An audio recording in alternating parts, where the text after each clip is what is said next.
Hello, Internet. I'm Insane Lane, and welcome to Bad Erotica Book Club. We're almost on time. I would have been on time if I were on time, except for the part where I wasn't. Need fan. Already overheating. Fan's nice. Very nice. The ducks are arranged. I have as much of them on screen as I can fit. I will figure out a better configuration for the ducks in the near future. I'm gonna have to get real creative. We'll figure it out, because I don't like that some of them are going to be off screen. It's only a couple, but it's unfair. So it will be fixed at some point. As usual, I do not recall. Book smells so good when it's burnt. It's got that fireplace wood smell. So, the girls got sent away like so much chattel again. They went shopping and kept confusing the words credit card and cash. Dominic was seen with a ring because apparently he's about to propose to a woman that he's spent like a collective 5 days with.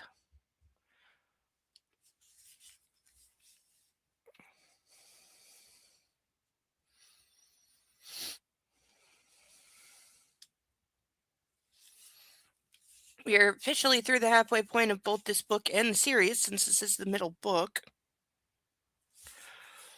We still have our pages that are marked for death, should they go unresolved by the end of the book.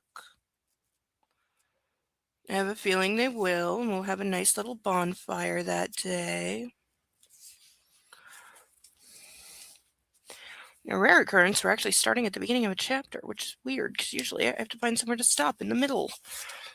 Which is hard, because there's no page breaks, or paragraph breaks, or natural stops to anything.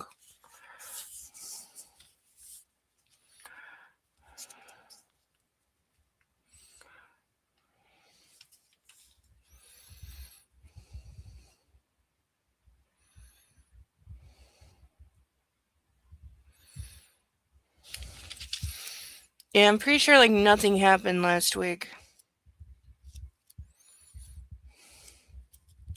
Oh, he had a weird freak out over her going to the doctor, which was incredibly weird. And then there was a whole get in the shower because you smell like another man thing, which I think Book doesn't know how to doctor correctly. I mean, it doesn't really know how to do much of anything correctly, but that seemed especially egregious. Not really sure why. Just did.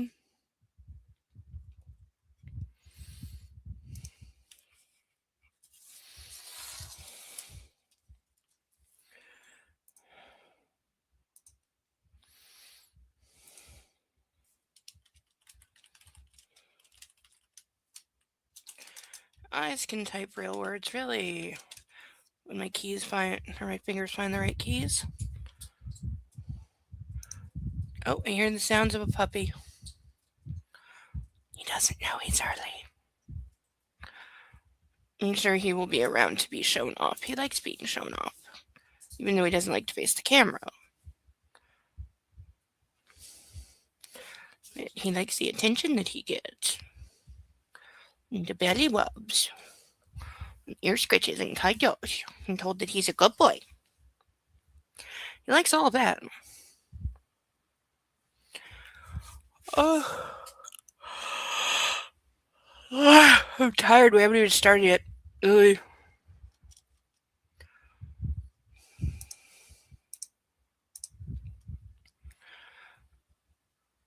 Oh.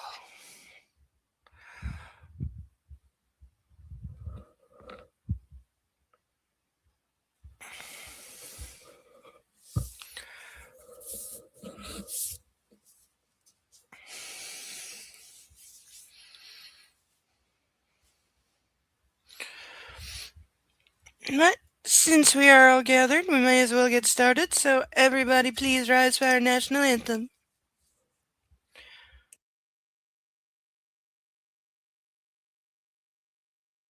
If you're still struggling with consent, just imagine instead of initiating sex, you're making them a cup of tea. You say, "Hey, would you like a cup of tea?" And they go, "Oh my God, I would love a cup of tea, thank you." Then you know they want a cup of tea. If you say, "Hey, would you like a cup of tea?" And they're like, I'm not really sure," then you can make them a cup of tea, or not, but be aware that they might not drink it. And if they don't drink it, then, and this is the important bit, don't make them drink it. Just because you made it doesn't mean you're entitled to watch them drink it. And if they say, "No thank you," then don't make them tea. At all. Just don't make them tea. Don't make them drink tea. Don't get annoyed at them for not wanting tea. They just don't want tea, okay? They might say, "Yes, please, that's kind of you."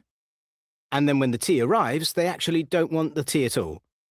Sure, that's kind of annoying as you've gone to all the effort of making the tea, but they remain under no obligation to drink the tea. They did want tea, now they don't.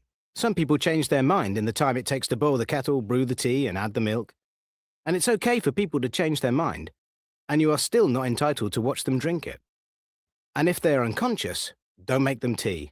Unconscious people don't want tea, and they can't answer the question, "Do you want tea?" because they're unconscious.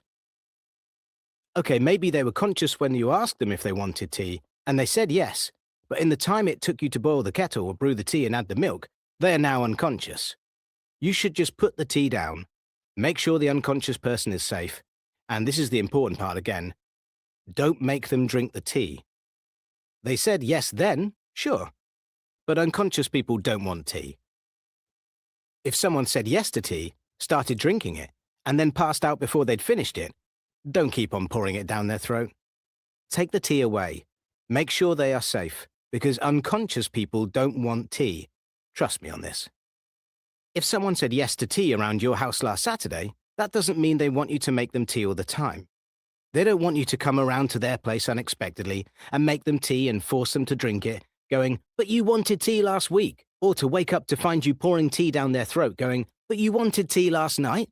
If you can understand how completely ludicrous it is to force people to have tea when they don't want tea, and you are able to understand when people don't want tea, then how hard is it to understand when it comes to sex? Whether it's tea or sex, consent is everything. And on that note, I'm going to make myself a cup of tea.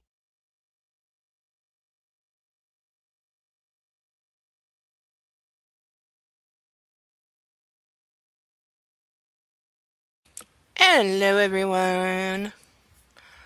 Looks like we're having a slow night. That's okay. We like to keep things casual. Should loosen up on the shirt a little.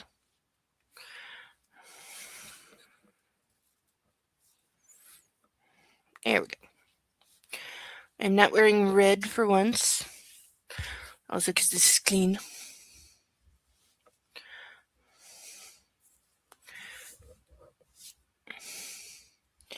Ugh, still have frizzy hair. I just brushed it, and I still look like I stuck my finger in a light socket. Right, how is everyone in the chat? Ugh.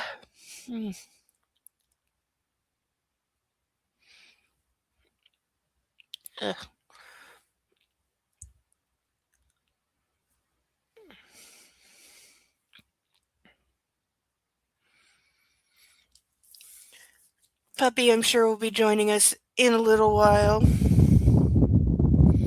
think he's on the couch, which probably means he has his head down the corner and thinks he's invisible. Because, puppy. But shall we first introduce all of our lovely ducks? I'm doing my best to make them all fit on screen. I'll get better. I gotta move some stuff. But I got ideas. But first things first, we shall introduce all of our ducks.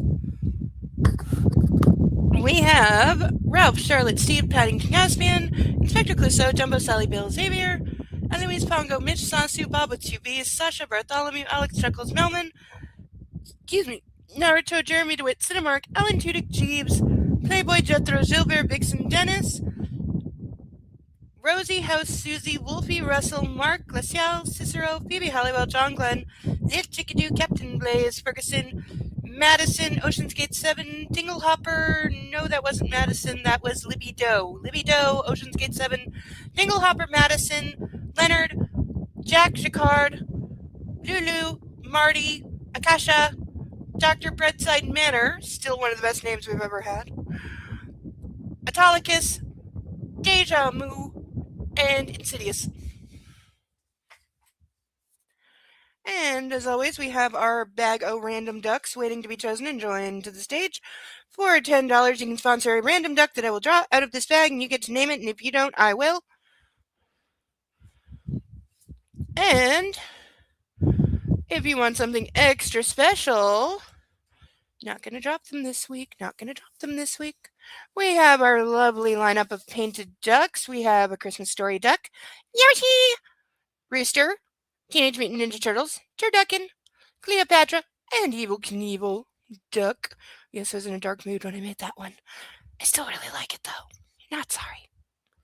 So those are our painted ducks. If you would like a painted duck, please specify which one. When you choose to sponsor a duck, just put in the message which duck so that I will know. Otherwise, if you just put painted duck, I will pick one at random. For $25, you can lock me up in these very real police issue handcuffs. There is a key in here that will be on the desk because we practice safety. There's a second key on a string around the monitor in case I drop this one because we really practice safety here and we're smart. These are my personal favorite. We haven't had them in a few weeks, so if you're looking to buy a girl a present, you know, they're nice and shiny and they're in my favorite color. You really can't go wrong. Or if you would like to see me suffer ever so slightly, I will chug a glass of this very, very sour pink lemonade that I am so sick of. We're still finding something else for next month. I don't know what yet, but I'm finding something else. I'll lick a warhead or something. I don't know. I'll come up with something. Do they make sour pixie sticks? I'm sure they do. We'll think of something. But for $50, I will chug a very full glass of this very sour pink lemonade and make lots of delightful faces while doing so. Oh, and for $100, in case anybody has absolutely lost their mind or won the lottery today and is feeling generous, I do have a bra with spikes inside that I will go off camera and put on. You'll be able to see it. And it gets, shall we say, deliciously painful after a little while. So, with our cover covered. Oh, I forgot to take out our pages. Damn it. I forgot. I needed to add on to Baby Girl because we have run out of space. I needed to add paper and I forgot. We'll figure it out because it'll definitely come up. He cannot go 5 seconds without calling her that. It's like it is by far the winner, shall we say. It is a race for second place. And on our other things, that's the count on our other things. They can't spell the word come.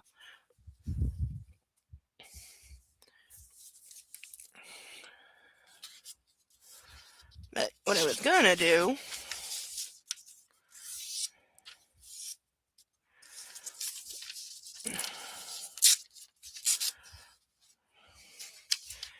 is tape this to this and make it longer. So that is what we will do. I will do the taping part later because I have to find the tape.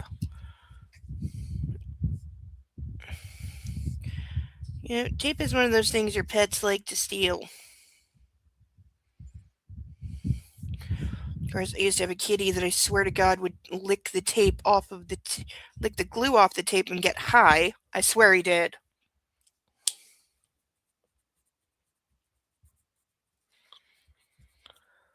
He loved to chew some tape. And then he needed to be rescued when he fought with the tape and lost by taping his foot to his ear, which he did more than once, and sometimes his tail was in there too.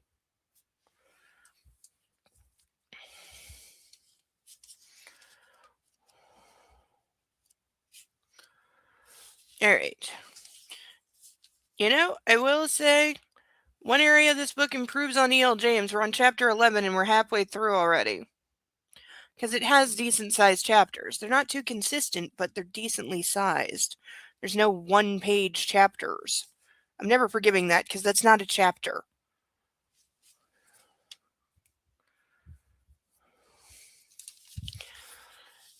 We are, for once, starting at the beginning of an actual chapter instead of in the middle one.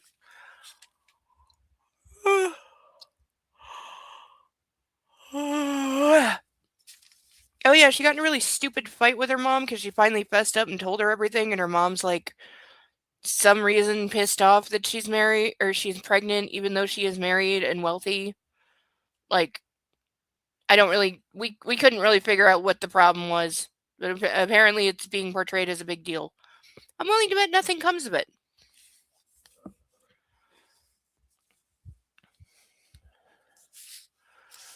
So we have chapter 11.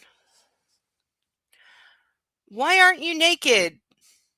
That just bodes so well for us this evening. I heard a quiet whisper by my ear. I opened my eyes. It was completely dark in the bedroom and the living room. The clock showed 11. I rolled over, cuddling against my husband's torso. Because I didn't expect to wake up next to you, and I needed to smell you. I pinched the bridge of his shirt. I pinched the edge of his shirt that I had on, pulling it off and throwing it to the floor. The man in black wrapped his arms around me and pressed me against his chest. I still have no idea why sometimes she calls him Massimo and sometimes he's the man in black. It didn't sa- it didn't sound like you missed me over the phone. Oh, that's right. They were apart and she was upset. Oh, he did pull a Christian Grey. He did. He did, because he was supposed to be gone for like another 2 days, and now she's waking up with him in bed. So yeah, he pulled the, oh my god, my woman's upset. Let me drop everything and run to her, even though she really doesn't need me. He pulled away and looked at me. And while we're at it, your phone's been switched off since yesterday. Petrified, I raised my eyes and met his gaze. I had turned my phone off yesterday, and with all that happened, I simply forgot to turn it back on. If he raked me over the coals now, he'd be right. You needed your space. Massimo's stare was surprisingly gentle, and his hand caressing my hair didn't signify trouble. It's nice when you're constantly having to gauge how angry your partner is because you're anticipating violence.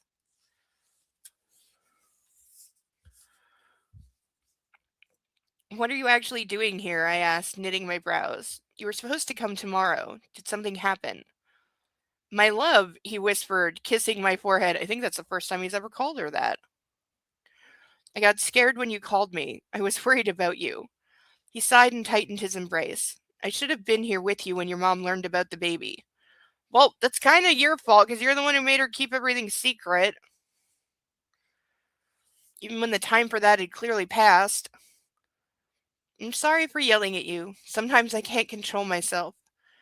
I rolled onto my back, and she didn't only learn about the baby. I told her about our marriage, too. I told her the whole story. No, you didn't. Because you didn't tell her that he kidnapped you and kept you hostage for months. Or that he knocked you up on purpose. Massimo gracefully rose to his feet and pressed a button on the remote. The lights switched on. He bit his lip, thinking, and his beautiful, muscular body tensed only to relax an instant later. He looked out to the windows, puzzled. I could have watched him the whole night, but my rumbling stomach had other ideas. I need to deal with some things at work, Lara, Massimo said, finally disappearing into the bathroom, where he brushed his teeth and then into the dressing room. He changed into his black suit. Get ready for another trip. We're going to, I'm going to pronounce this, dance. Dominic and Olga are at her place. I'll be back before 4. Oh, I think they're still in Poland, possibly. So I'm not sure where they're going right now. I stayed in bed, my face a mask of bewilderment, thinking about what had just happened. Excuse me. What had made him change his clothes in 30 seconds and leave without another word? Oh, wait, he made a decision without consulting you or telling you what it is? Get used to it. That's apparently what you signed up for.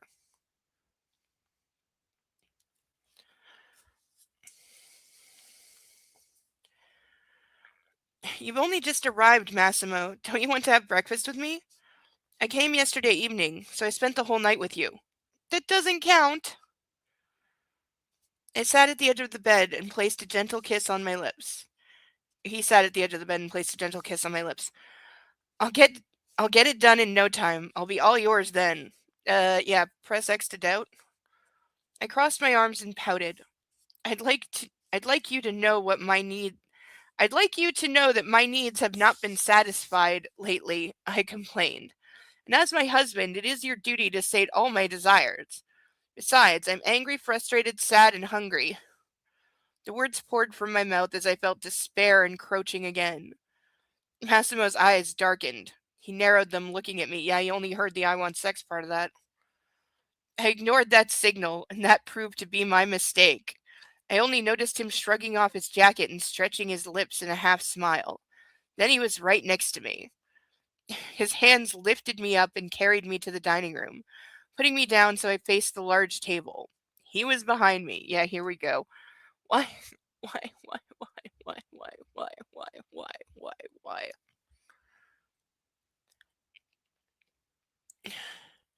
We'll do it like we did in the past, he said matter of factly, pulling down my panties and pushing his knee between my legs. See, that's all he ever hears is wants sex. And he hears it when it's not being said some of the time. She did say it this time, but ugh. He knelt and pushed me over the tabletop. His warm, moist tongue left a trail of saliva on my pussy. I moaned loudly as it started to trace circles around it. I lay down, my body sticking to the cold surface of the table. What are you sleeping in? Massimo was hungrily licking my cunt, leading me quickly to the verge of ecstasy. He straightened and slid 2 fingers into my snatch. Burn word. There we go. There we go. First page, and we got one. We get to play with fire. Preparing the way for his cock. As his right hand rubbed the inside of my hole, his left unbuckled his belt. Quick and hard, he breathed into my ear as his pants dropped to the floor. And don't ever say. His prick took the place of his fingers, and his hand shot out to grab my hair, pulling my head back, of course, because we always have to. They can't have sex without him breaking our neck in some fashion. Ugh.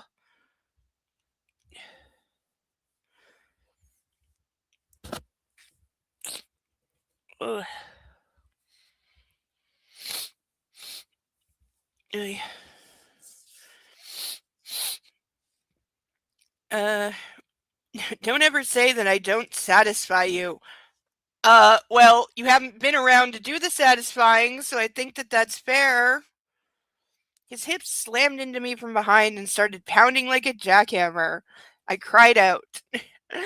That's good some of the time, but not every time. Massimo let go of my head. His fingers bit into the skin of my buttocks as he kept impaling me. You like provoking me, eh? He hissed, allowing one hand to drop lower, rubbing against my clit. I'm not sure she does or if he's just really easily provoked. It's kind of both. His rock hard prick was thrusting in and out of me so fast. I was sure the whole thing couldn't last long. That's a very safe bet. A man in black leaned over me, pressing me into the table without interrupting. His left hand cupped my breast, and his chest lowered itself onto my back, his fingers squeezing my nipple, crushing it. It was too much to bear. I came with a loud moan, splayed on the cold table, now slick with sweat. As Massimo felt me orgasming, my muscles contracting around his penis, he bit into my shoulder and joined me, flooding me with a great stream of cum. They spelled it correctly this time. They get a point. Oh, and I forgot to mark our soon to burn.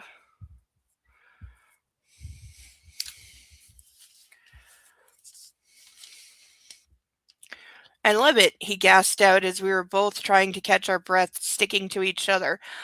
Again, are you sweating, honey? What is with the stickiness? When he pulled away and rolled me over to my back, he glanced at his cock, still hard, and slipped inside me with a grin.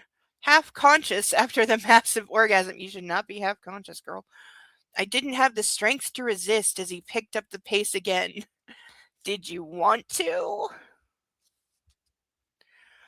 You were saying something about not being sated? He lifted my limp legs and propped my feet on the edge of the table. Let's go again. Baby girl. There it is. Now we got 2.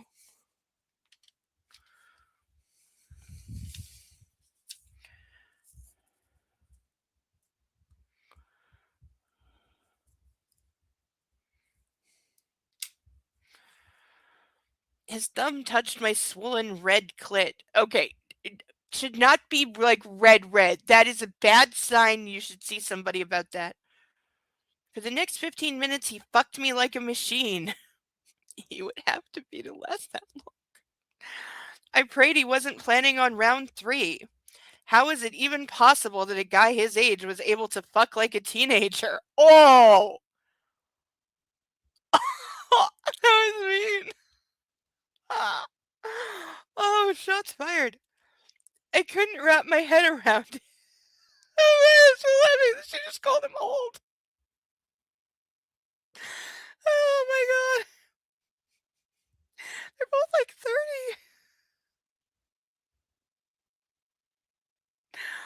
Oh my god. Oh my god. It's so dumb. Oh. Oh, itchy nose. Massimo pulled up his pants and smiled with satisfaction, observing my drained body. He closed the distance between us, took me in his arms, and carried me to the couch, covering me with a blanket. As I was saying, I'll be back around 4. Why would you not put her back in bed?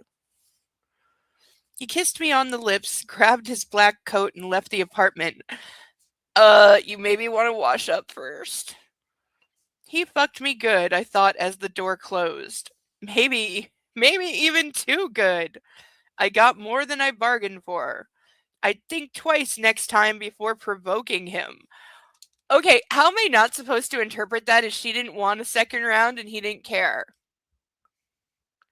Like, not that he hasn't been more aggressively rapey than that, but her saying, like, she didn't have the strength to resist and now she's thinking twice before provoking him because she got more than she bargained for, like, girl, this is when you say, okay, babe, I'm good at 1. You know, you got to go to a meeting. I want to go back to sleep, so we're done. We're good. She doesn't even try. Not that he would listen. I'm not saying he would listen. I'm saying you say it. But we get to play with fire twice. This makes me happy.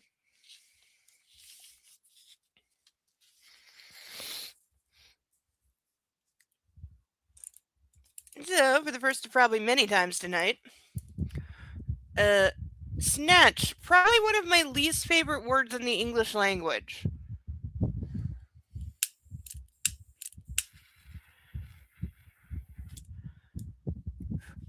Yeah, not on the nice shirt.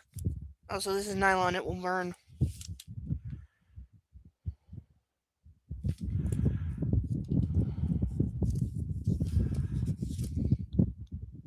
Okay, so I burned a page we haven't read a little bit.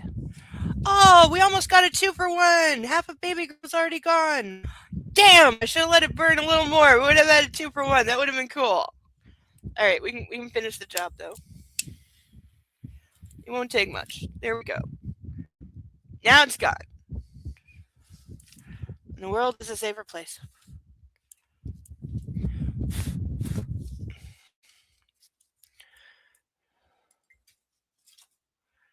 Mm.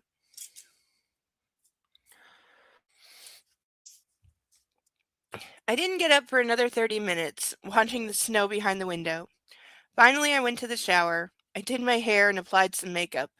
A bit more and a bit more carefully than normally. My perfect Italian tan had disappeared. In what, like a day and a half? That's not how tans work. But though paler, I still looked great, said the world's most vain and vapid person. I was searching for something to wear in the dressing room when I heard a commotion. I'm hungry. Let's grab something to eat, Olga shouted from outside. I peeked into the living room, but she wasn't there, so I walked to the kitchen. There she was, ass sticking out as she rummaged through my fridge. Candy, booze-free wine, juice. She listed the things she found, still dragging through the contents of the refrigerator. I'd love some pasta now. Or a steak. She took a step back. Yes, that's it. A steak. A bunch of potatoes, a salad, and a beer. Move your ass or I'll starve to death. Okay, are we implying that she's pregnant also and it's like super hungry? I stayed in place, leaning against the wall, studying the darkness in her eyes. Have you eaten yet? There are more important things than eating, for fuck's sake. Let's go. Dominic went to take care of something with the guys. We don't have much time. The door swung open and the young Italian barged in. Aren't they still grounded, though? She doesn't have car keys. I stared at him, perplexed. What's going on? Why aren't you ready yet? He asked. I shook my head, leaving the two alone, and went to dress myself.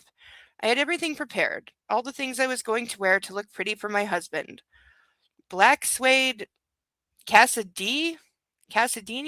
Cassadai boots? I don't know. It's a designer I've never heard of. A short gray Victoria Beckham dress. Does she actually have a fashion line?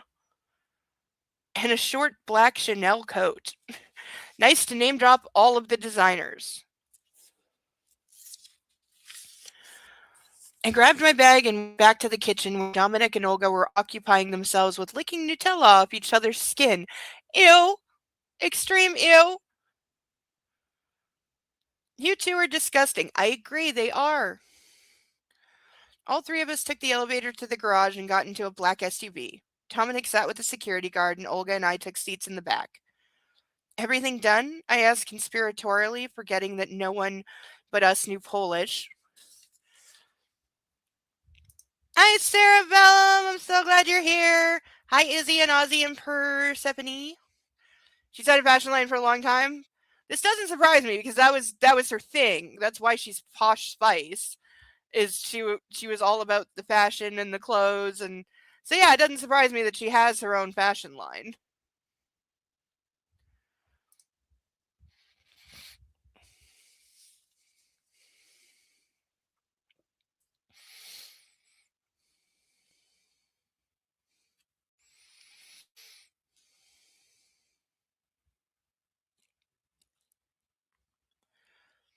You've been here, but you're busy.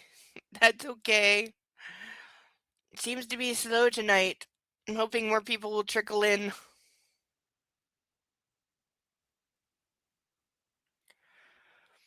Also, Mark said he'd try to stop by, and I want him to see all the new ducks. He hasn't been here in forever. I mean, I know he's studying to become a lawyer and he's in his last like few months of school, so I'm sure he's absolutely drowning, but stop by and see the ducks.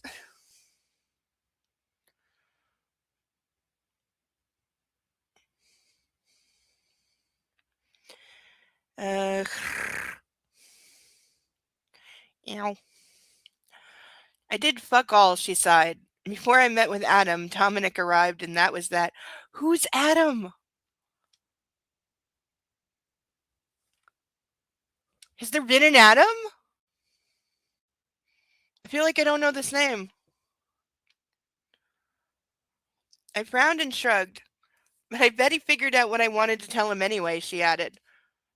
Oh, that might be the boyfriend she was breaking up with, because she has multiple guys. The car stopped by a popular restaurant run by a well-known Polish chef.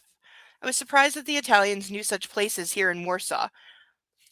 Well, you're in Poland. I would think there would be a high number of Polish restaurants. We entered the building. All tables were taken.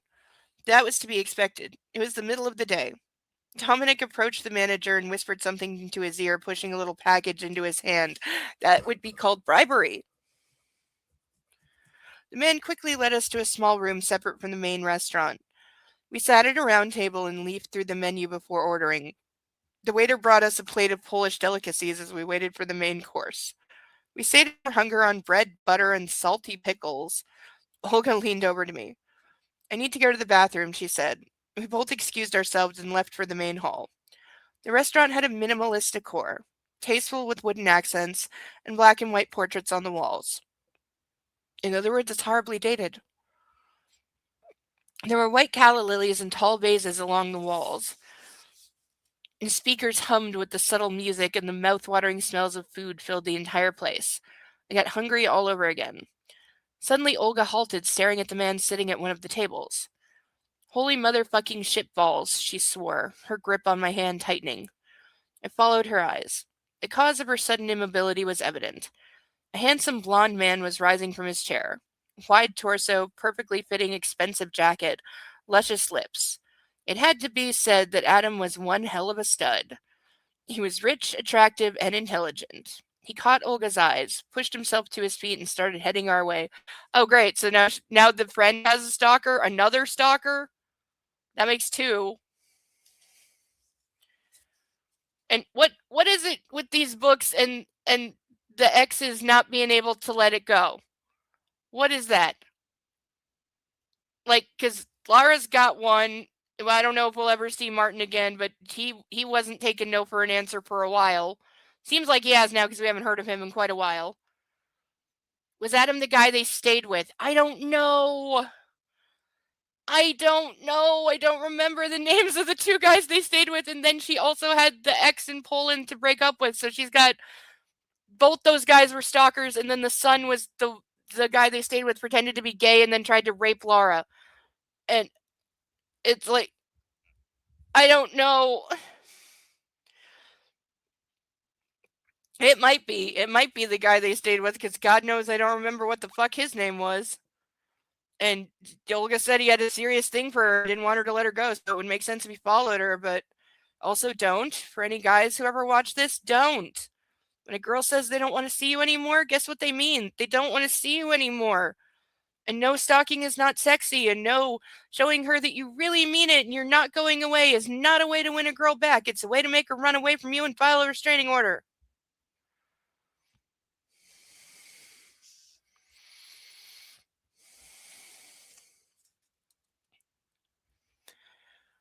His confident gait led him straight to us. He stopped too close, kissed Olga on the cheek, and then gave me a terse nod. I missed you, he murmured, his tongue flicking across his lips as he kept his eyes fixed on my friend. His hands slid into his pockets and his entire body relaxed into a nonchalant posture as he spread his legs and lifted his chin. All rich men have that in common, a certain casualness, an aura of authority, and unshakable confidence. Oh, if I ever write this bad, hit me with a stick. Those very characteristics were what we were both looking for in potential partners, and Adam had all three in abundance. Okay, you do you. Points for knowing what you like, I guess. Hi, Adam, Olga stammered, shooting nervous glances behind him. Yeah, because he might get shot. I wanted to talk to you, but this isn't the time or place for that. I was desperately trying to extricate myself from this uncomfortable spot, but Olga's fingers clamped around my wrist, begging me to stay. You never cared about either the time or the place. He lifted his brows in a suggestive expression and flashed Olga a charming smile.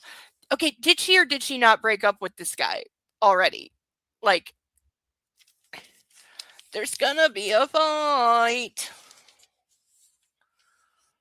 I'll call you later, okay? Olga proposed, taking a step back and pulling me with her.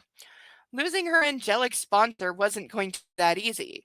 Adam shot out with both arms and pulled Olga into an embrace. This is where you go, security, help! So yeah, this is her sugar daddy that she's been stringing along for God knows how long. It's unclear whether she broke up with him or not. She said she did, but what is that? Pulled Olga into an embrace, brutally pushing his tongue into her mouth. I paused at the wrong spot. Okay, so he's a rapist too. That's great. What every guy in this is awful. Dominic is like the best of the men and he's got a few question marks. But we can say he's not a rapist. I can give him that. Olga's hand released my wrist as she pushed her horny sugar daddy away. Without thinking twice, she took a swing at him and slapped him in the face with such force the sound drowned out the music. The eyes of every guest fixed on the confrontation. I drew back a couple of steps, noticing Dominic striding our way with murder in his eyes. Yes, somebody about to get shot. Dominic, I stuttered before the Italian's bald fist reached Adam's face. The blond man toppled to the floor, but the Sicilian didn't stop there, instead pummeling him until a pair of security guards restrained him. Okay, I'm sorry, your security sucks. If only after, like, two people have hit one person and now there's a brawl happening on the floor, you didn't notice the guy aggressively grabbing the lady and her slapping him? Like, either of those was your moment to step in and stop this before it got this far.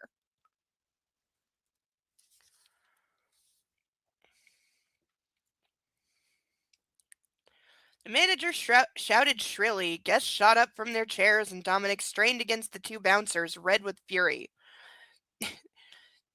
The Italian's own security guards tried to intervene, but more restaurant doorkeepers crowded into the room. Doorkeepers? Are you looking for the word bouncer? And how much security does like a restaurant usually have? Not that much. This is a place known to mobsters, so they may have a little more. Suddenly, the doors swung open and a group of police officers barged in, promptly handcuffing Dominic. Wow, police exist in this universe! That's a first! Meanwhile, Adam pushed himself up from the floor, growling threats and cussing like a sailor, and Olga wailed, tears streaking freely down her cheeks. Will my life ever stop being a damn soap opera? Okay, girl, he should not have grabbed her and kissed her. He's wrong for that, and he should be arrested for that. But you totally did this to yourself. Like, you are the drama in the situation here.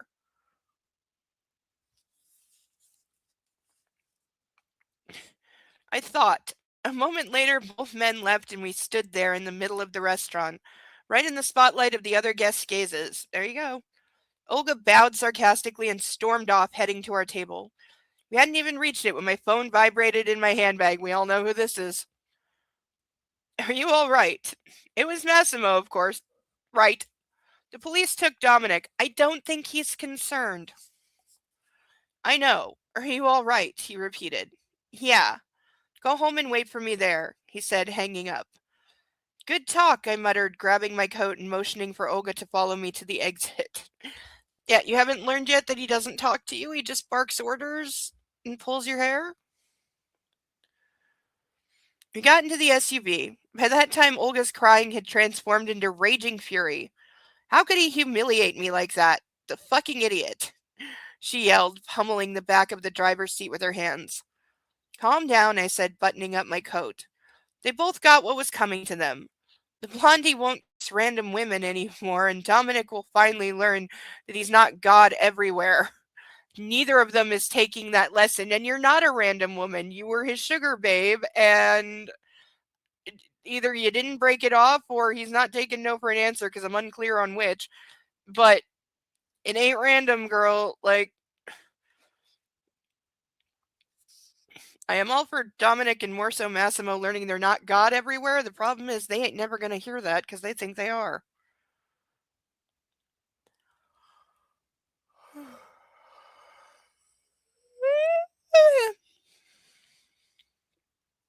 There was a long pause, and I'm still fucking hungry. Olga burst out finally. I chuckled and directed the driver to take us to my favorite Chinese takeout. Yeah, drive through. Good idea. I sat down on the carpet, laying out boxes with food on the floor. I grabbed a bottle of wine from the fridge and offered my friend a glass. She downed it and nodded, signaling that she was up for a refill. 3 glasses later, she tumbled onto her back and hid her face in her hands. What if something happens to him? She asked, close to tears again. I think he might have broken Adam's nose. I don't fucking care about his goddamn nose. I'm worried about Dominic. Okay, you could have been clearer. Maybe now you don't care, but I remember the times when you cared a lot more about Adam's nose, I said after a while, slurping a forkful of noodles. Ugh, itchy, itchy, itchy. Olga peeked at me from between her fingers, sending me a disapproving look. I thought I noticed a twinkle of amusement in her eyes. You're a despicable person. This is true of both of them. I'm going to highlight that because that'll be fun to take out of context later.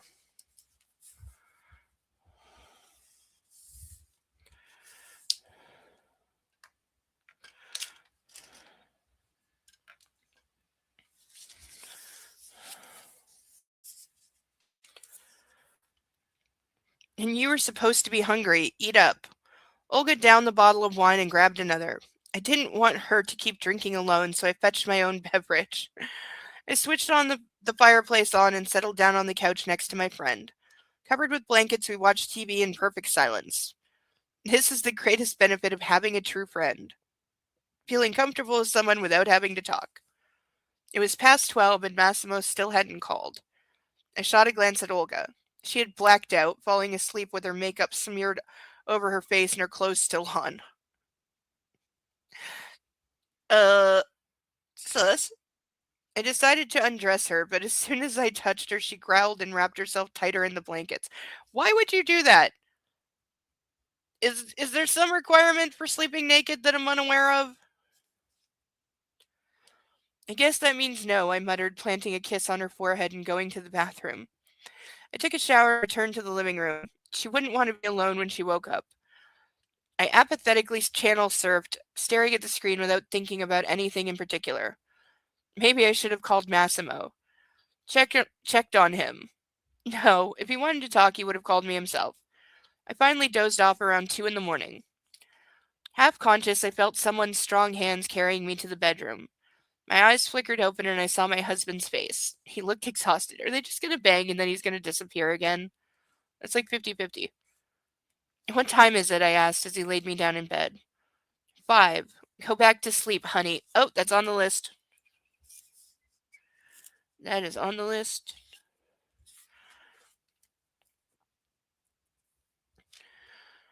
What about Dominic? I shook my head, clearing it, hell bent on learning the truth here and now. Oh, good luck with that. The man in black plopped down on the edge of the mattress, pulled off his jacket, and started unbuttoning his shirt. He's been arrested, and it looks like he'll have to spend some time in detention. He dropped his head and sighed deeply. I told him this isn't Sicily and that it wouldn't be a problem if he hit any other guy, but he just had to target your young Polish potentate? A damn national treasure? What, is the guy connected or something? What the fuck? He lifted his eyes, shook his head, and glared at the wall. Carol tells me he might not get out for a while. What do you mean? I asked. 3 months behind bars so he doesn't obstruct the case or run abroad. We would have dealt with this if not for the fact that the guy he threw a punch at is one of the richest men in town. Besides, he broke the guy's nose, and that means a health impairment requiring more than 7 days to heal. That's an indictable offense here. He doesn't even have to sue. The prosecution does that ex officio. I Granted, I am not up on Polish law or European law in general, but that's butchered a kind of made up. And we know Dominic is not spending 3 months in jail. He's going to get out. And what? They don't have bail? I mean, granted, he doesn't live there. And if they know who he is, they know he's an Italian mobster. So, yeah, flight risk. And, has the potential to just have the guy threatened into not cooperating, though that would not necessarily drop the charges. I stared at Massimo wide-eyed, fully awake now. Massimo, I whimpered, cuddling to his back. What's going to happen now?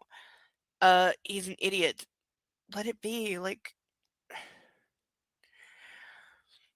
I ain't feeling for Dominic here. I don't care. I am not sorry.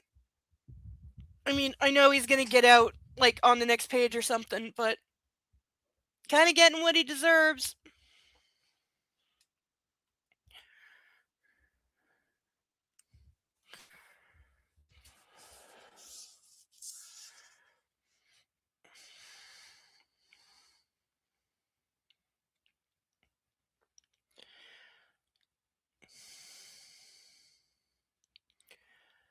Eh.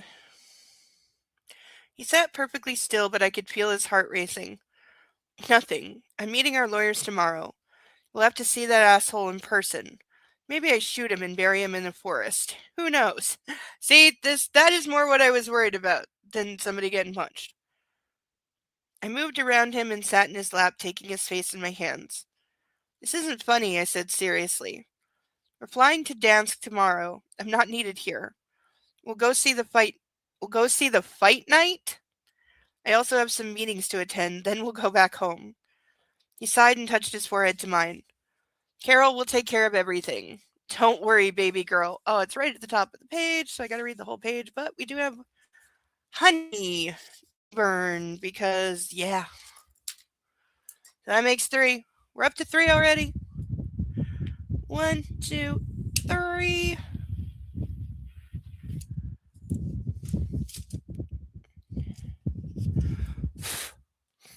Oh, it smells so good.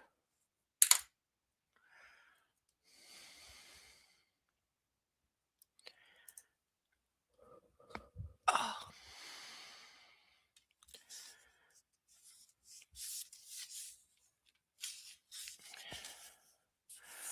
He smooched me on the nose. This isn't Dominic's first rodeo. With his character, you didn't think it was his first stay in jail, did you? No. He smiled and laid me in bed, snuggling down beside me. His tone surprised me. It was full of worry, soft and gentle. Don't believe it. My little brother is a hot-blooded man, but you know that already. He's also very impressionable. He doesn't look like it. There was this one time he fell in love with the manager of our club in Milan. To his misfortune, she had a husband, a gorilla of a man. Dominic wasn't too discreet, and the husband learned of the affair. Massimo laughed and kissed me on the neck. I could have reacted, told him to stop, but I didn't. He knew what he was getting into. When the inevitable confrontation finally came, Dominic had to give his all to survive. He fought for 15 minutes, but he finally managed to shoot the guy in the knee. Excuse me? I stammered in shock. Massimo grinned. I was dumbstruck. Yeah, they're two idiots. He shot him. He knew he wouldn't win in a fist fight. The problem was the man turned out to be the son of a police officer, so Dominic went to jail for a while, and I paid off the local authorities. He shrugged. So you see, there's nothing to worry about, really. Dominic doesn't learn from his mistakes. That's something to worry about.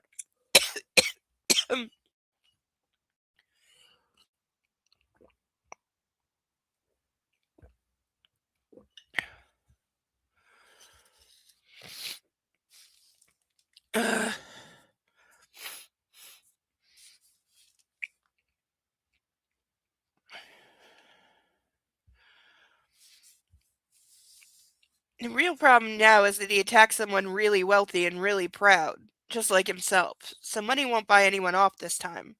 Adam won't change his version. I heard a clamor from the living room when we both pushed up with our elbows. Olga was standing in the doorway looking terrified. Her eyes were wet with tears. Like, I'm sorry, she's known Dominic collectively for about 2 months and she's been away most of that time. Like, she's not pining over him because he's stupid and he's gonna have to spend a couple weeks in jail. Like, seriously.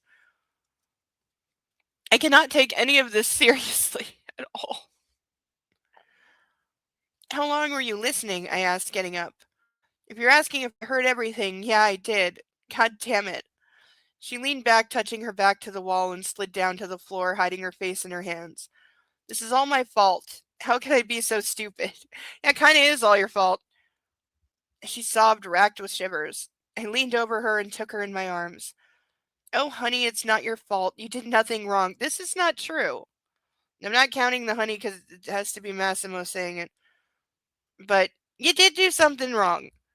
You've been with Dominic for months. You knew you wanted to be with him, and you didn't break up with other guy because you didn't, and he paid your bills while you were gone. Hi, persnickety! I'm so glad to see you. So glad you got home okay. Yes, make way. Queen Sasha has returned. All hail Queen Sasha, yes. I hope her tail is wagging. I'm sure she's still glued to your lap and is never, ever letting you leave ever again.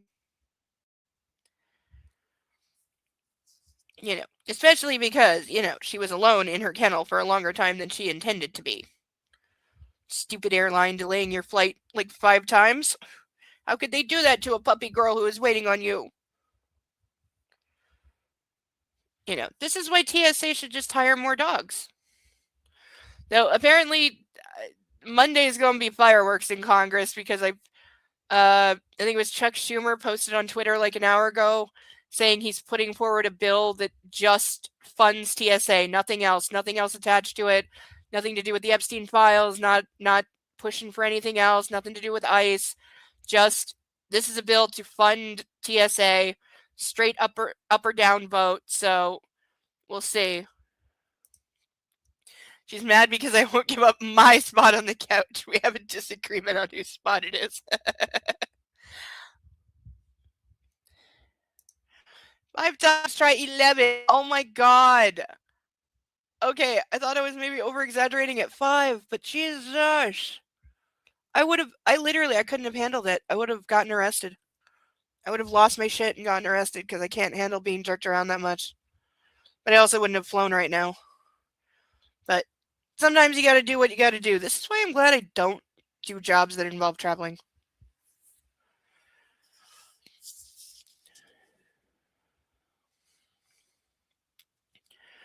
But yeah, I don't know how you kept your composure. You are a more sane and stable person than I, by far.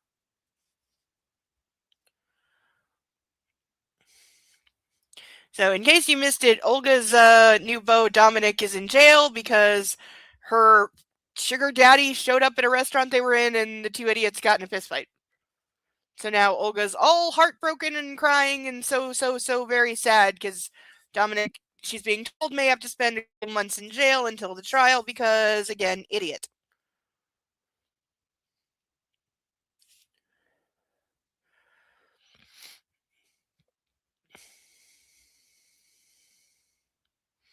Olga started crying for real now. She sobbed loudly. It was breaking my heart. If anyone's at fault, it's my brother, Massimo said, taking a step closer. This is true. He is responsible for his own actions. Now, granted, the other guy did essay Olga, but she doesn't seem inclined to say so, which would be like, I guess, considered mitigating circumstances and might get Dominic bail. So she's actually doing him a disservice by not speaking up, but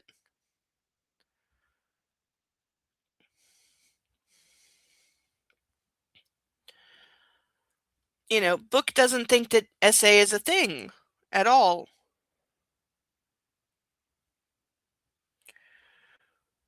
And since you heard our conversation, you know it wasn't his first time. He grabbed Olga's shoulders and lifted her up. Okay, would you be okay if you were upset and crumpled on the floor and husband of your friend picked you up like that? Would you be okay with that? Because I don't think I'd be okay with that. If you want to see him tomorrow, come with me, but getting hysterical won't help, especially at this time of night. I haven't slept for a long while. Go to sleep, you two. We'll talk more in the morning. He turned Olga around and pushed her out of the room. Good night. What a fucking ass. I'd be kicking him out too. I'd be pulling her back in and saying, she's spending the night in bed with me. You can go sleep on the couch. You fucking asshole.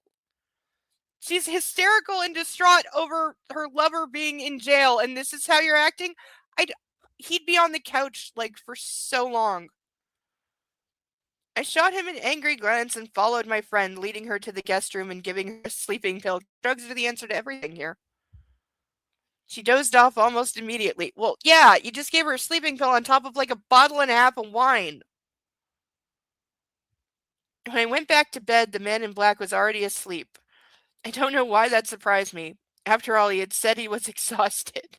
Yeah, being an asshole will do that. But I rarely had the opportunity to watch him sleep. He was naked, laying in the white linens. His face was beautiful and serene, his mouth slightly agape. He was breathing calmly, one of his arms bent and tucked under his head, and the other outstretched across the bed as though waiting for me to cuddle up to him. My eyes trailed down his muscular torso and abdomen to finally stop at the spot below. Yeah, we know what she's looking at. But before we turn the page, we get to burn Baby Girl Burn for the second time tonight, and making 4 burnings so far this evening. I counted. I have 11 texts with delayed departure times. Delays weren't TSA related. Airports in Murray were closed for at least a day, so it was weather and crew scheduling limits. Yeah, that'll do it. Yeah, we get hit with that here, because it's weird, but in the early spring, so probably starting next week and for a couple weeks. Um, Part of the Toronto airport, because it's in a valley, can get fog early in the morning. Like, can't see your hand in front of your face level fog, and it comes in very quickly and will usually last a couple hours till the sun's good up.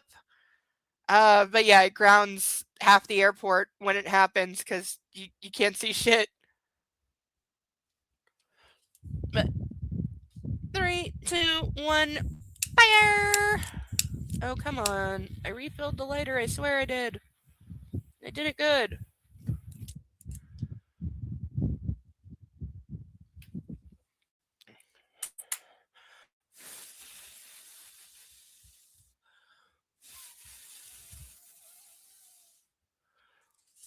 Okay, go out already.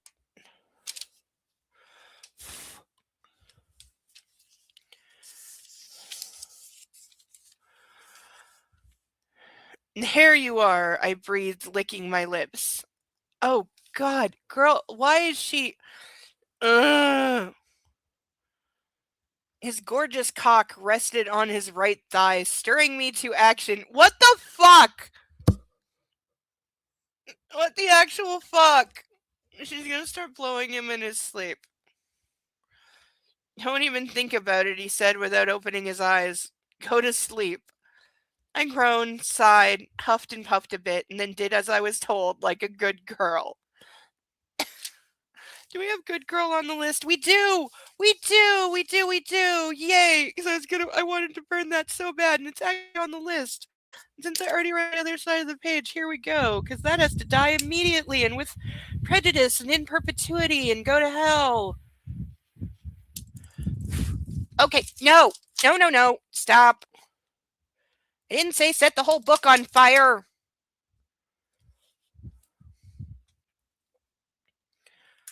Okay, so that burned a little more than I wanted it to.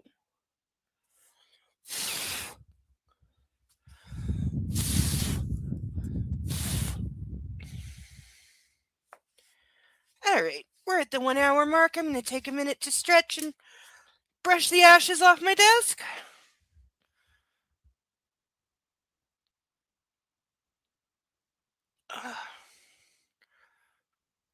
One thing I gotta get for next month is some chips. We gotta get some snacks going on.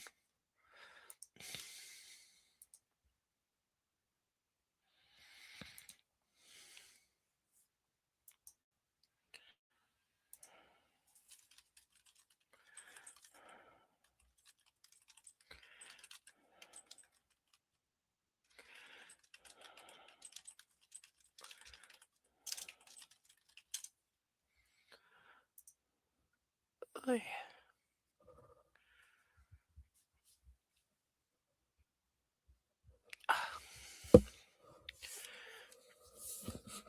Okay.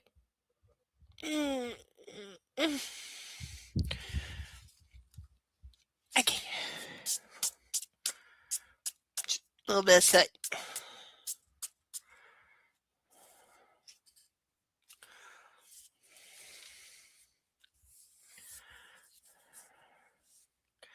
I woke up around noon to discover that Massimo was already gone. Not surprising in the least. I went to the kitchen and prepared myself a cup of tea with milk and switched on the TV in the living room. After 1 o'clock, worried by how long Olga was sleeping, you might want to make sure she's still breathing.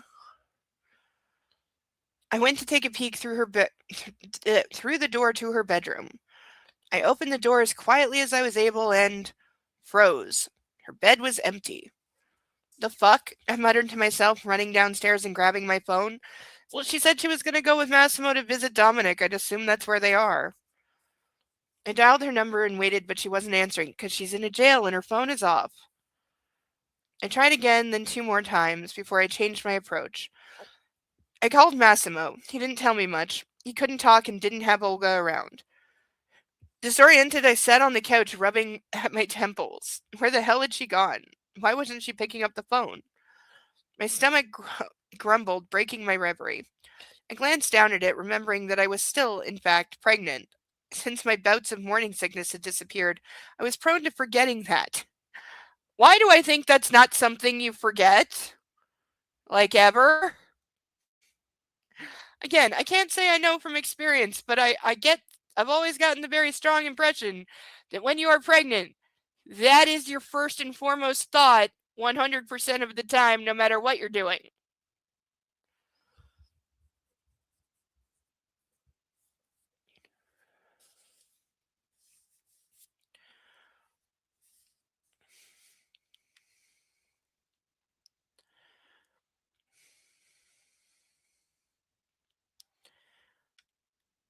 I turned up the TV, switching the channel to one with music, and went to the fridge to help myself to some breakfast. I opened the fridge and glanced at my watch. It was nearly 2 p.m. Great time for the first meal of the day, I thought. Rihanna and her Don't Stop the Music. Oh, no, no, no, no. You don't get to mention a song I actually like. I like that song. It's a good song, and it's Please Don't Stop the Music. Rocked me as I fried eggs. Dancing around the kitchen, I prepared a meal for about 5 people and took it with me to the dining room. As I passed the door entering the large room, my heart skipped a beat. There was a person sitting on the couch. Olga was staring at me with unseen eyes, keeping deathly quiet. Oh, is she having a meltdown now? Are we gonna have to go through this?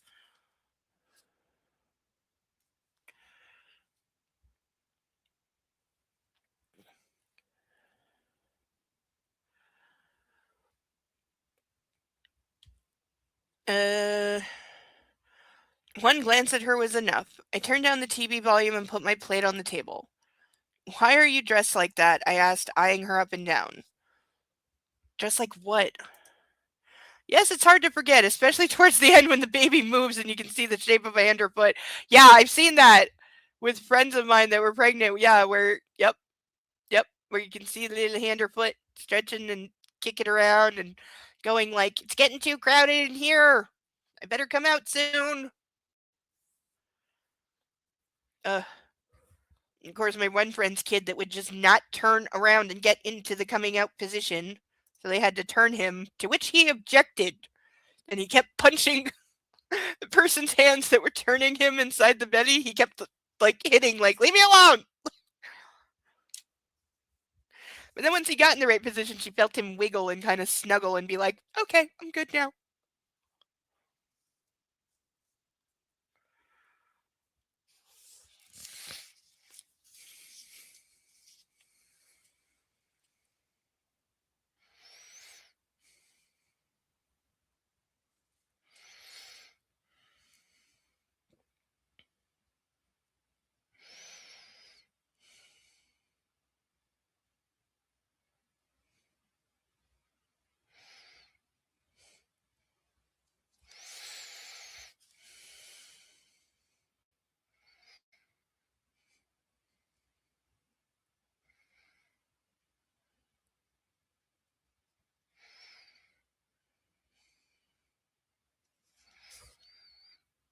Where was I? The dress she was wearing would be fit for a Saturday night out rather than the middle of the day, and the sky high heels she had on would look good in a porno. Okay, granted, that's weird. The black material of her attire emphasized the roundness of her breasts, and the dress was so short, it practically didn't cover her ass. Let me guess. She went to go see Adam and beg him to drop the charges. Olga shrugged off her gray fur jacket and tossed it on the floor. She kicked off her high heels, pulled off her ripped pantyhose, and burst into tears. And let me guess, he got violent. I had to, she stammered between sobs. Everybody is stammering in this chapter. I had to. My heart stopped as I watched her break down. I took a seat at her feet, on the rug, and wrapped my arms around Olga's knees. What did you do? Tears trickled down her fake eyelashes, smearing her dark makeup. She looked wretched. Do we have booze? Are you serious? I asked with a frown. She nodded. I think we have a bottle of vodka in the freezer. I'll go take a look. I went back to the kitchen and returned a moment later with a shot glass, a can of Diet Coke, and a bottle of Belvedere. I'm assuming this is a brand of vodka. I poured her a shot, which she downed in one gulp, not even thinking to chase it with the Diet Coke. Crap. It was my only comment. I poured her another shot. Okay, has she even recovered from the bottle of wine and the sleeping pill? Like, It was like 2 a.m. and now it's 12 hours later, and she's apparently been up and gone out somewhere. Like, she drank 3 in total, wiped the tears and snot away, and began telling me what had happened. I thought about this for a long while. I know Adam, and I'm sure he won't back down. Olga took a sip from the can. It's not about love. He doesn't love me. It's about his pride. His goddamn pride. Dominic hurt his pride. You know who he was sitting. You know who he was. Ugh. You know who he was sitting with at the restaurant. Oh, here we go. I shook my head. His friends, those rich assholes, are all club owners. Fucking wannabe gangsters. So you can imagine how much of a humiliation it was for him to get beaten up like that in front of all his buddies. Are all these guys 15? Because they're all acting like they're goddamn 15 years old. I mean, I know boys never grow up, but Dominic broke his nose and jaw. Okay, that's a little more serious. The motherfucker can barely see now. She nodded at me to pour her another shot. Anyway, I went to his place to talk. There we go. Yep, yep, yep. Right out of the bad idea playbook. You did what? I cried out, spilling the vodka. What was I supposed to do? Wait for the case to blow over? Yes! And since you are the girlfriend of the guy who beat him up, you could be charged for interfering. Not to mention, what do you think was going to happen? Seriously. If it is all about his pride, you coming to him on your knees is not going to do anything. He's going to use you, abuse you, throw you away, and then pretend you were never there. It's not going to change anything.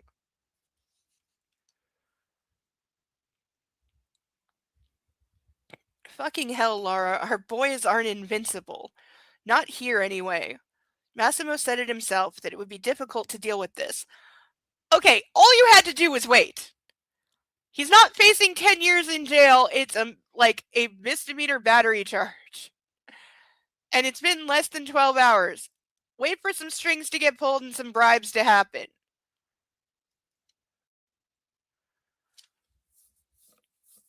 What did you do? I repeated my question, raising my voice. Shut the fuck up and listen. She downed another shot and shuddered. I got up in the morning and waited for Massimo to leave. I went to my place and changed into this. Adam always liked expensive hookers. I drove to his place then, knocked at his door. He wasn't even surprised to see me. He let me in and just went back to his living room. I followed him, sat in a chair, and handed him a piece of paper. I asked him to write that this wasn't an assault, that Dominic was only defending himself. Yeah, how did you think that was going to go? You think he's just going to turn around and go, oh yeah, sure, babe? Like, what? I exclaimed, suddenly fighting not to laugh. Are you kidding me? Yeah. Because that's pretty stupid. That's what he said. I wanted him to write down that he'd make it all go away if I gave him what he wanted. And what would that be? And how are you planning to work that out? What, that you'd stay with him for like another month or whatever? You think Dominic's going to be okay with that? Or do you think when he gets out of jail, he's just going to shoot him? And he called his lawyer and asked around. You know what he should write to have a guy released from jail without any consequences. And he did. He wrote it down and signed it with his own name. Okay, I don't believe this for a second. She pulled out an envelope from her bag and flicked it to the table. He was supposed to repeat it all to the police, and that was that. So he folded the paper, slid it into that envelope, and stuck it in my bag. I darted a glance at the paper, wondering if I really wanted to hear the rest of the story. Olga took a deep breath and looked at me with sad eyes. What happened next? You know, I had a feeling tonight was going to be really bad. I had a feeling and I didn't listen, and my stomach is already clenching because I know exactly where this is going. And I really did have like a brainwave premonition hours ago that there was going to be a rape scene. It was going to be horribly triggering and very bad for me. I, I, you know, when your brain and instinct tells you things and you ignore it, and then it gets proven right, and you're once again going, why didn't I listen? And then remembering that you've said that way too many times. No fair mentioning vodka when I don't have any.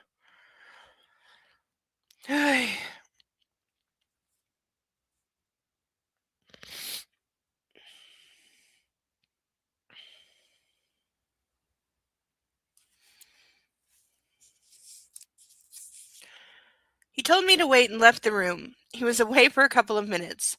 When he came back, he told me I was to go to the bathroom, that everything was prepared. He gave me 5 minutes. I did what he asked. I kept my bag with me the whole time. There was a leather outfit, high heels, and a whip there. Oh, did he want her to be dominant? Because I'll go for that, but I don't think so. I changed and went back to the living room. What can I say? I allowed him to fuck me like a dirty whore. And not only once. He fucked me for 30 minutes until he grew bored. There's a compliment. Then, when I was leaving, he fucking smiled at me and said that a whore will always be a whore. And what, you took objection to this? You kind of don't have the right. To say her story shocked me would be an understatement. I felt like I was in some kind of thriller movie, only this was happening for real. Are you fucking kidding me? That was the most lame and boring thing that has ever happened in these books. Okay, I'm not saying that Adam isn't a jerk, but I'm saying Olga is a stupid fucking whore. She knew exactly what she was doing. She knew exactly what was going to happen. I do not feel sorry for her in the least. She had no reason to do this. It wasn't necessary. Like, I'm supposed to feel bad for her here? I don't.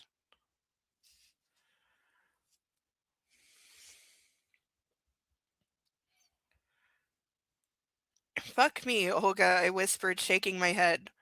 What now? Are they going to let him go? Nobody will believe that this was a stroke of luck. I thought about that. Adam's lawyer will call them and demand money for sweeping this under the rug. Adam will probably want an official apology, and Massimo will terrorize Dominic to give it. It will all be over before we know it, and the best thing is, you know why the police got there so fast? I shook my head. They came to collect a fucking bribe from one of Adam's buddies. Can you believe it? That fuckhead boasted to me about his connections. Really? Really? We can't just say the police were showing up to do their job because there was a fight? No, no, no, they have to be on the take. I'm not saying it's not true to life, but Jesus, when you just gotta do all of the things. I hid my face in my hands and exhaled, shooting another look into Olga's clouded eyes. How are you feeling? I've felt better, she replied, shrugging. The worst thing was that before I went into the bathroom, Adam told me he didn't want to fuck a doll. He wanted me to pretend that I liked it. He wanted me to have a real orgasm. Like he could tell. Any guy who says they can tell whether you're faking it or not is a fucking liar.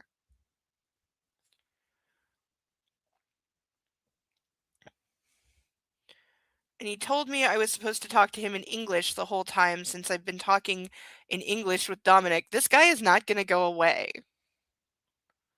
My eyes widened, so believe me when I say the easiest thing to fucking orgasm when all you can think about is how to kill the bastard, all the while focusing on speaking to him in a foreign tongue. So I just imagined him to be Dominic, and if not for the fact that I had to suffer through 30 minutes of fucking with that piece of garbage, it would have actually felt good. I would have been fully satisfied. Sated from a good fuck. Sated is the word of this chapter. Why is there. It's like she gets obsessed with a word, it gets used for like 2, 3 chapters, and then it never is heard of again. But it was Adam. I came 6 fucking times. You might have a problem. So yeah, I feel like shit. I've cheated on the first man I really love. She shook her head and added, I'm going to take a shower. I still stink of that motherfucker. Okay, so at some point Dominic's going to find out. They're going to have a fight or not. They will resolve it with sex, and we will hear that Adam met with an untimely fate.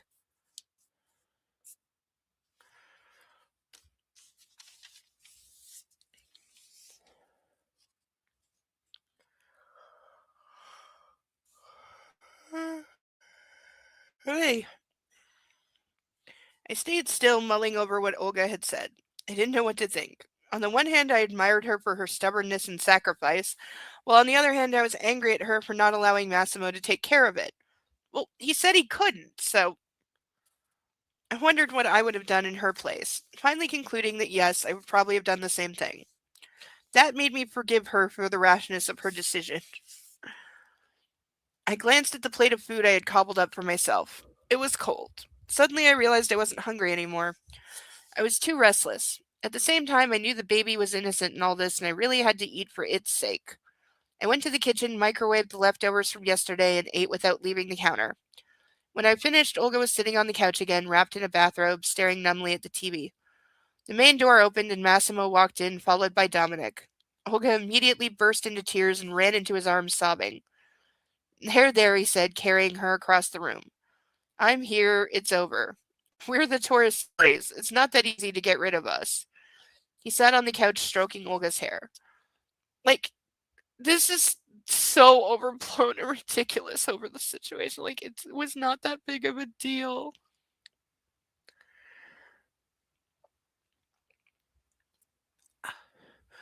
I walked over to Massimo, wrapping my arms around his waist. He placed a gentle kiss on my brow and smiled. We're leaving in 2 hours. How's my son feeling? He put his hand on my belly. It's a girl, Olga called out across the room. Massimo kissed my forehead again, took off his coat, and sat at the table, switching on his laptop. I walked over and hugged his back, keeping my eyes on Dominic and Olga. She'd stopped crying and soon started yelling at the poor man, pummeling him with her fists and swearing at him. Yeah, he's got it coming. He's got the you fucking idiot. What were you thinking? You didn't have to do that. Yeah, he's got it coming. He avoided the punches with a grin on his face, finally grabbing her by the arms and toppling her to the floor. They kissed. I averted my eyes, feeling like an intruder. Okay, yeah, don't knock someone to the floor and start doing it with two other people like 10 feet away. Nobody does this. A while later, Massimo said something in Italian to Dominic. The younger man got up, kissed Olga one more time, and they both disappeared upstairs. Yeah, what he said to them was, go to the bedroom, get a room.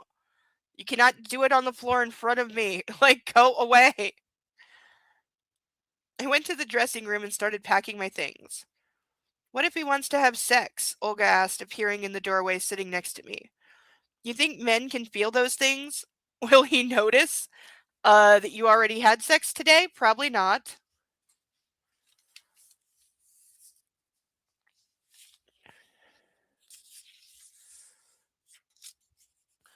I gawked at her, folding a dress. I don't have the slightest idea, but maybe try to think of something.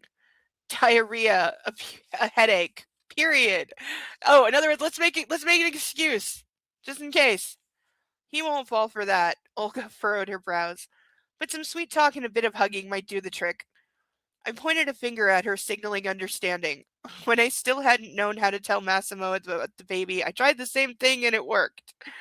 We were ready in an hour. The security guards took our luggage and we went to the airport. I was feeling great and didn't take a pill before boarding the plane. A brief moment in a metal can quickly changed my mind. I reached for my bag, fishing out the drug, but Massimo grabbed my wrist and led me to the sleeping cabin. The flight's only going to last 30 minutes. I'll keep you distracted, he said, pushing me to the mattress and pulling his shirt off. Okay, that would almost be like sweet of him if he wasn't such a creep all the time. End of chapter, by the way.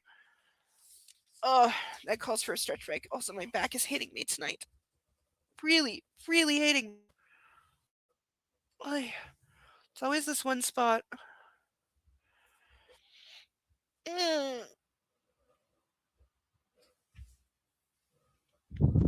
And I don't think is it a 30-minute flight from Poland to Italy? I mean, it might be. I don't know how like close they are geographically. I don't think so though. I think it would be a little more than that. But he didn't say they were going to Italy, so we don't know.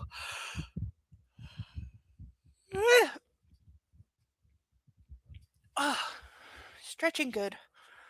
I will remind everyone that we have numerous ducks that are still awaiting sponsorship, especially our painted ducks, who are starting to feel very neglected. They have left notes. You know, they all look so very shiny, and they were very good when I was painting them, so they are not feeling the love. Especially my Cleopatra duck, which I thought would be popular because I put a little wig on it and everything and did the eyeliner. Or her duck and duck, we got kind of psychotic about. Kind of psychotic about a lot of things. Still have so many ducks to paint. Still, if you have an idea for a duck, even if you think it's weird or impossible, send it. I will do my best. Even if it's something I don't know, I can look up pictures. We can see what we can make happen. Yeah, so if there's anything that you would like to see the duck version of, just leave it in the chat, leave it in the Discord, just make sure it's somewhere I can see it, and I will do my best to make a duck version of whatever you would like to see. And also, of course, we have handcuffs. Okay, Warsaw to Sicily is 2 hours 45 minutes. Yeah, that sounds right. I thought it was more like that. Yeah, I did not think they're not a half hour close, so they're not going to Italy. They might not even be leaving Poland. Oh no, he said they were going to. Oh, by the way, this is how this is spelled. I'm going to type it in the chat. Okay, that is the place that he said they're going to. I've been pronouncing it Dansk. I'm not sure where it is. I think it's still in Poland, but that's where they're going. So, for $25, we still have our very real police issue handcuffs, which you can put on me and watch me struggle against and enjoy myself. This really is the gift that keeps on giving, and my personal favorites. And they haven't been worn in a while. You know, you got to keep them happy. They get lonely and they get mean when they're not properly used. And of course, for the grand prize of $50, you can make me chug this very, very pink, very, very sour lemonade that I remembered to make, really. And I didn't, I totally forgot to take it out of the freezer and thawed it under some very, very hot water on the tap, which works. And the only reason I remembered that trick is because I remember my grandmother doing it while cursing under her breath because she was defrosting Minute Maid orange juice that she had forgotten to take out. So I remembered that, and she didn't know I was in the room watching and hearing her curse under her breath. Because when you're very tiny, people often literally just look over you because you're short. So for $50, yes, we have very pink, very sour lemonade that I will fill this entire glass with and chug. Oh, making lots and lots of faces. Even that's 50 minutes to an hour? Okay, so either book is wrong. Probably just book is wrong. I can stop there. Book is wrong. But if it says that's where they landed, we'll know book is wrong and doesn't know time. But now we are on chapter 12. Oh, and of course I have an eyelash in my eye right at the wrong moment, because that's how that happens.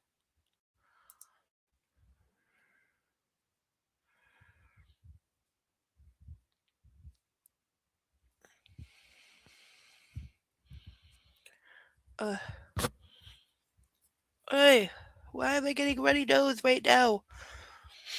Not okay. Hey. The flight was indeed very short, and with Massimo's face between my legs, I didn't even notice the takeoff and landing. We touched down in Dansk, so yes, book is wrong. Takes twice as long to get there. Where the security personnel took our luggage and handed Massimo the keys to his black Ferrari. Can he ever just drive a normal car? Some poor sod had to drive this thing all the way to the north so Prince Charming could show off his toys in Tri-City. I shook my head getting in. One look at the interior told me that it in fact wasn't the same car. Did someone drive this from Warsaw? I asked as the engine roared to life. The man in black laughed and made the supercar take off, leaving everyone behind. This is a whole new car, babe. We have a Ferrari Italia back home, but it's no good in the winter. Rear-wheel drive, you see. This is a Ferrari FF, four-wheel drive. A lot better for snowy conditions. No.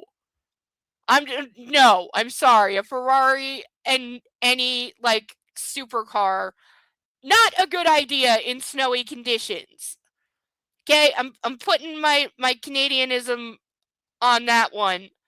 I know what snowy conditions are. You don't drive fucking flashy cars like that in them. You don't drive zero clearance cars, and you don't drive souped up sports cars or Ferraris or stupid shit like that in snowy conditions unless you want to find yourself wrapped around a pole in a very, very expensive piece of scrap metal.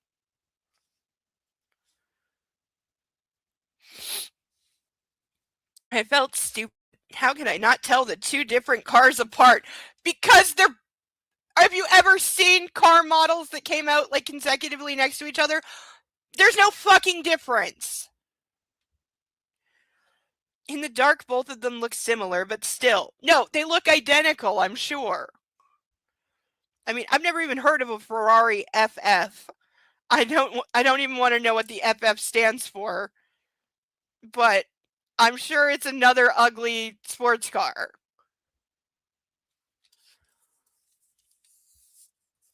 I stared outside the window, scolding myself.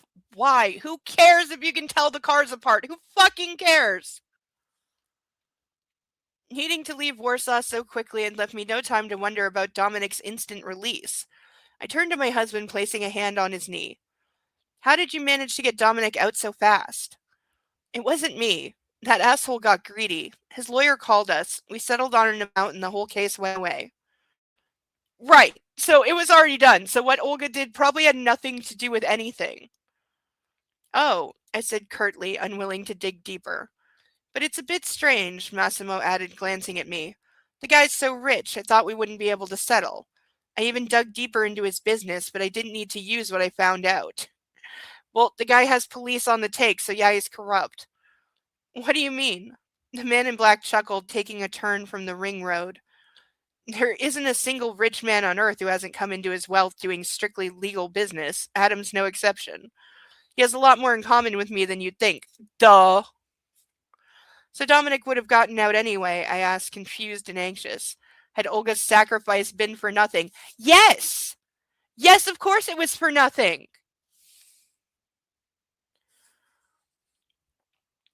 There are two things I really know my way around. Baby girl! There we go.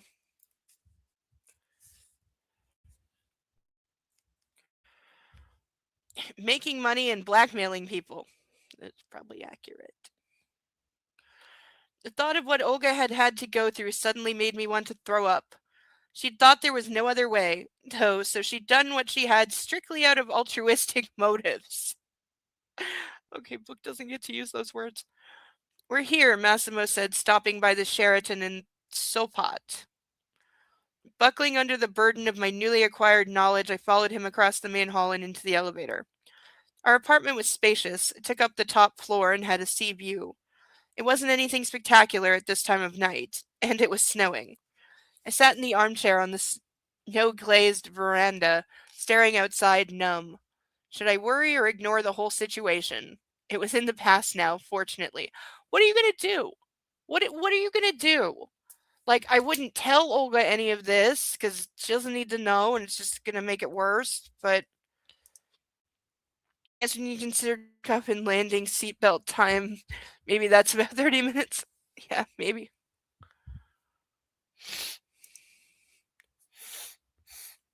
Ugh. Ugh, sniffy.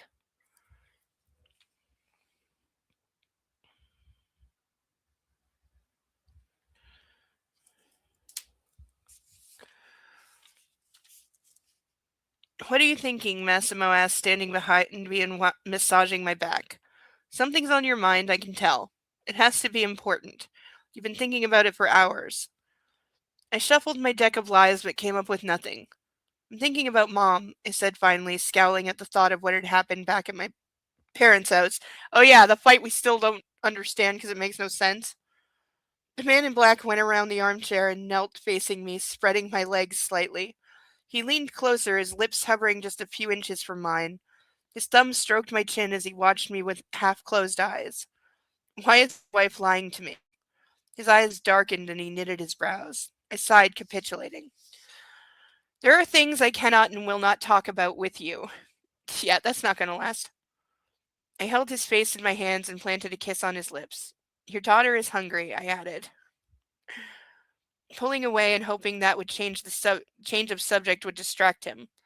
I already ordered dinner. We'll eat here, he replied, putting his hands over my hips and gently pulling me towards him. Now tell me what's going on. Yeah, duh. He's not going to let her keep secrets. Only he's allowed to do that. Remember?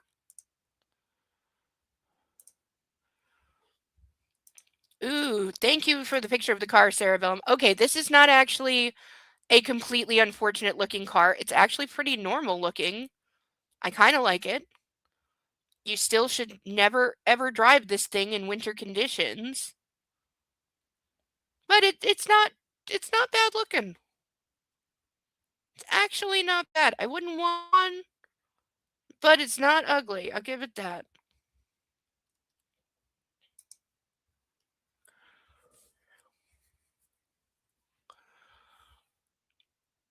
Yeah, it's definitely more of like a normal looking car.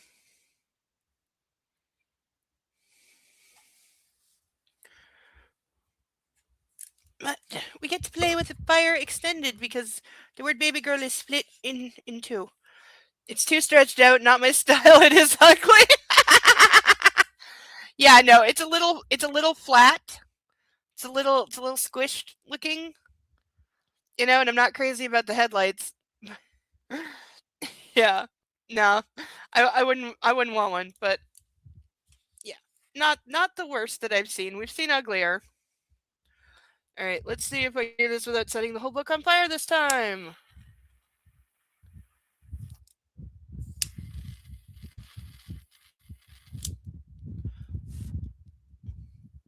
Okay, I think we got it.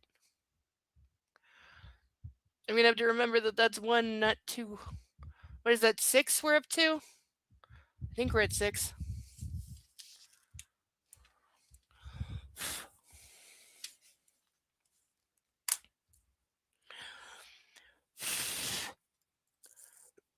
uh, oh, I'm getting seriously hungry. Again, all I want is rotisserie chicken. Just the chicken, nothing else. Just the chicken. It'll be so good right now.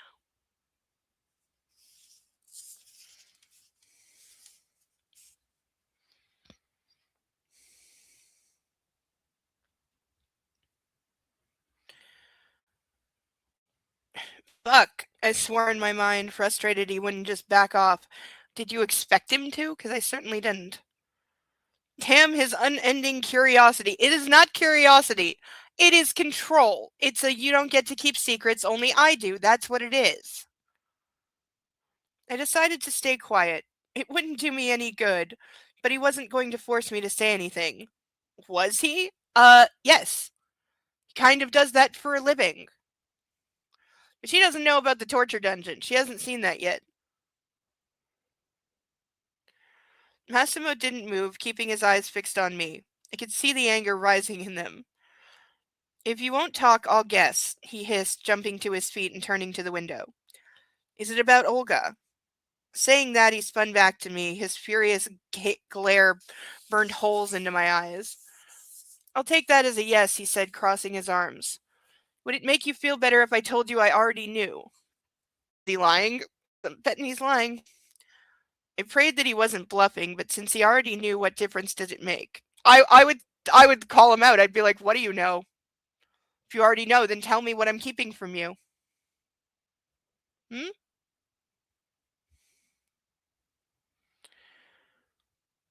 What do you want me to say? I asked, feigning indifference. What did she do to you this time? Another lie wouldn't hurt, I decided. I could always pretend to know nothing, even if he saw through my deception.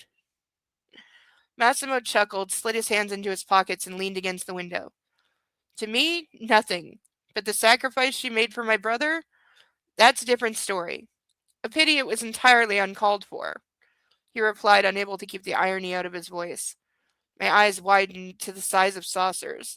Oh, yes, love. I know what she did to make that piece of shit withdraw his charges. At first, I was angry at her. I told her I'd deal with this. But then I realized how far is able to go for Dominic, and guess what? Of course. Now he's gonna give his blessing because, yeah, this is so fucked up. And I write some fucked up shit. I never have denied that. This is fucked up in a bad way.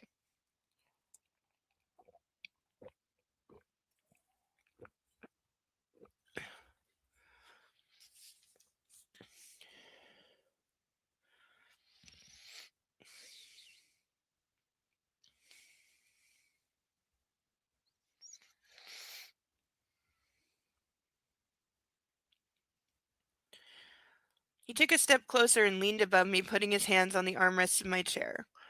It's what I always look for in women, especially those who are joined to the family. It was impressive. Really. I'd scream, but I'm tired. He kissed me on the forehead and went to the door, hearing a knock. I sat immobile, confused, pushing myself deeper into my seat, wondering if there would come a day, a single damn day, without these kind of revelations. Probably not. The waiter rolled the cart into the room, served our food, and placed a wine cooler on the table. It only took him a minute to get everything ready. I got up and sat by the table, putting a linen napkin on my knees. Meanwhile, Massimo took off his jacket and unbuttoned the collar of his shirt. He kicked off his shoes and joined me for dinner. I wanted to say something, anything, but my mind was blank. I ordered goose. That's what I'd have done. I cut in. Massimo's fork clattered on his plate. If you love someone, you make sacrifices. Okay, I hate the way that this is being rewritten. I hate the way that this is being viewed. Because this is not. No. No, no, no. Just all of the no. Enough, I barked, shooting up. Don't even say that. Don't even. Enough, he barked, shooting up. Don't even say that, Laura. Because what? He's afraid you would do the same to get him out of jail? Probably. Well, it did impress you, didn't it? I asked. His eyes were fixed on me, and his face was a mask of disbelief. Yes, in Olga's case. She's normally a capricious loudmouth. I doubted her love for my brother. Now I don't. Um, okay, no. Just all of the no.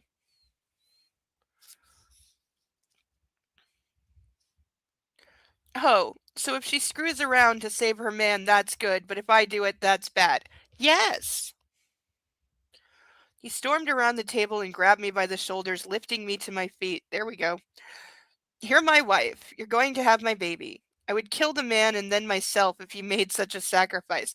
This is healthy. His hands held me in a vice-like grip. My feet dangled in the air. He's lifting her off the ground. Okay, I know they like harp that he's strong and he's like built and he lifts, but seriously, by her shoulders, he's lifting her off the ground. Like, that's not normal strong. That's like bitten by a radioactive spider strong.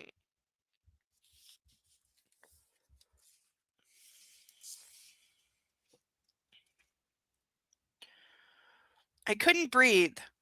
Never even think about doing that. Fuck, he cried out, letting me go and murmuring things in Italian, pacing the room. Yeah, yeah, you married this. You married this. All of this. You knew exactly what he was, and you married this. And he is never, ever, ever, ever, ever, ever, ever going to change.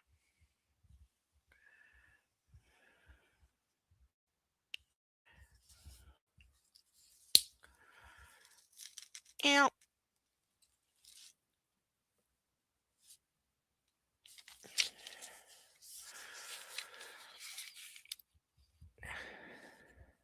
Judging by his reaction, I probably shouldn't have said what I said. It changed nothing. If it was necessary, I would have done what Olga had done.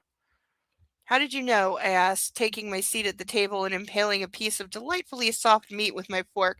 Also, the fact that after he does that, she can just go back to having dinner.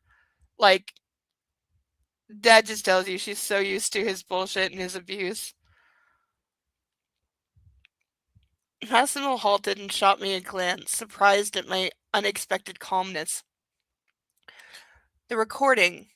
It was my turn to drop the fork. Oh, God, somebody. Oh, asshole boyfriend set up hidden cam. You know that's going to find its way on the internet. The what? I turned to face my husband, who at this point was making his way to his chair. Eat your dinner. I'll explain everything later. Oh, no! No, no, no! You don't get to drop that and then say you're not going to tell me. No, no, no. No, no, no. I will stab you with this fork, but you will tell me. It didn't make sense to protest and sulk. Actually, it really would. I started to eat. I stuffed myself with goose potatoes, salad, beet puree. That sounds disgusting. It didn't taste or look like beet puree. Dessert and then some more dessert. I topped it off with a cup of tea. Pretty sure beets are on the list of things I'm not supposed to eat. I think. I don't know. I gotta print the list of latex foods out because it's changed a lot since I first became aware of it, and it's a lot longer. The weird thing is there are things on that list that I do eat regularly and don't react to. So it's very subjective. Like bananas are apparently high risk latex reaction food. I eat bananas all the time. I never react to them. That things that are considered like lower risk, I super react to, like kiwi.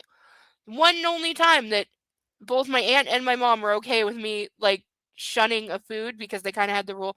My mom had the rule you couldn't say you hated something until you tried it, which is a fair rule to be fair. Because when you're a kid and you don't want to eat something, you'll be like, "No, I hate that. It's icky," and it's something you've never had before, so they make you try it, which is fine. I'm fully that's a good mom thing. But I was at my aunt's and it was kiwi. She bought kiwi, and me and my little cousin had never had it before, either of us. And so she was cutting slices and gave it to us. And I remember saying to her that I made a face. My cousin loved it, still always did. Kiwi became like one of her favorite foods. I remember saying to my aunt, "Hi, Deacon." I remember I made a face, and she like laughed at something, and I said I didn't like it because it made my lips and my tongue go numb and buzzy, which is I was like 4, maybe 5 when I said this. So I had no idea what that meant.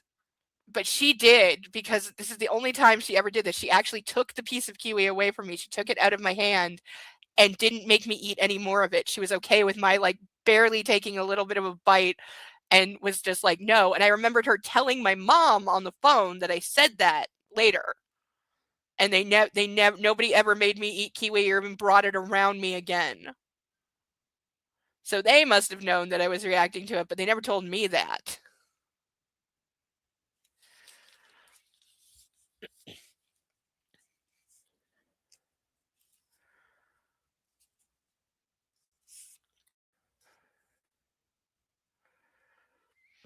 How's Butters, Deacon?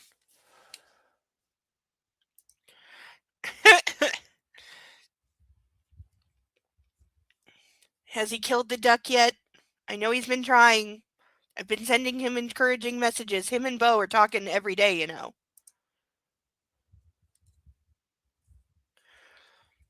He's napping. Oh, good boy. See, because Bo is very learned about kitties. He grew up with a lot of kitties.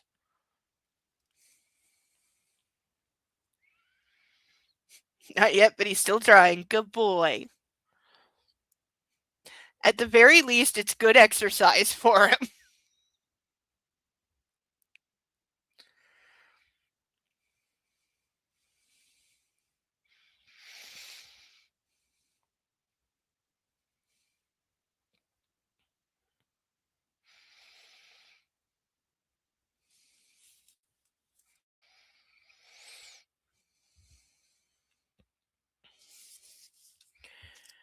I didn't miss burning anything, did I? No. So far, we're at 6 burnings. Massimo watched me with a smile, sipping on his wine. These people drink around the fucking clock every goddamn day. Seriously.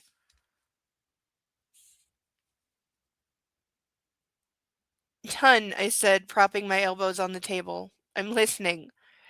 At first, I was confused because it looked as though Olga was having fun. He paused, took a deep breath, and poured himself another glass of wine before continuing. What I saw was her arriving in his apartment dressed very enticingly, and then I saw him fucking her for the next 2 hours, at least, judging by the clock before she left. That's it. Okay, like 5 pages ago, Olga said it was 30 minutes. Now it's 2 hours? Why would you lie? Or did the author just forget what she fucking wrote? Like, that's equally possible. So, how can you be sure it was recorded yesterday? Because of Adam's swollen face and yesterday's newspaper on the table. Massimo spread his arms and shrugged. How did you get your hands on the recording in the first place? It wasn't for me. It was supposed to be sent to Dominic. That bastard wanted to humiliate my little brother and destroy Olga's life. See, I knew revenge porn was a thing. I knew it was going to be revenge porn. But dude should have just posted it on Pornhub. Like, his lawyer passed the CD to the officers at the detention center, but those numbskulls mixed us up and gave it to me instead. Oh yeah, sure, just have the police deliver this to somebody who's in jail just so you can humiliate them by saying I fucked your girlfriend. It all made sense. No, it doesn't.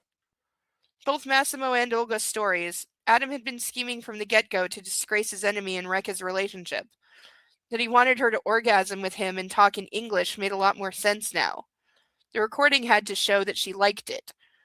He had left Olga's outfit in the bathroom, so she'd have to leave for a short while and he had time to set up the camera. Besides, it made it look all the more natural. And from what Massimo had said, the recording only started when Adam had signed the papers guaranteeing Dominic's release. So the only thing it showed was a good long fucking. How did you know Olga hadn't simply cheated on Dominic? I didn't, he said, rising. I bluffed. Your reaction made me certain. I tried talking to you back in the car, but you weren't entirely focused after our flight. What now? I walked over to him and cuddled against his torso. Nothing. I destroyed the recording. Dominic's free, and we're going to see the fight tomorrow night. He smiled, pulling away a tad. But if you're thinking about tonight, I'm going to enjoy the company of my beautiful pregnant wife. Okay.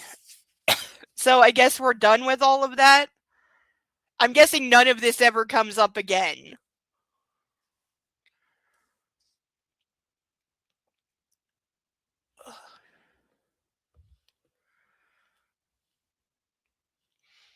The next day I woke up at Massimo's side. His presence astonished me so much that I actually asked him if everything was all right, eliciting a bout of laughter. Yeah, because he's never around. He disappears more than Batman. We went downstairs to grab some breakfast, which was another shock to me. We weren't eating in our room, and it didn't seem like Massimo was in a hurry. We went to the hotel restaurant where we met Olga and Dominic. I hesitated. The man in black tightened his grip on my hand, leading me in their direction. After 30 minutes together at one table, our family idly came to an end. We have a meeting at noon, Massimo announced. Then another one. We'll be back at 4. Sebastian is around. Call reception and tell them you need a car. He kissed me on the head, patted Olga on the shoulder, and left. Her expression at this tender gesture was priceless.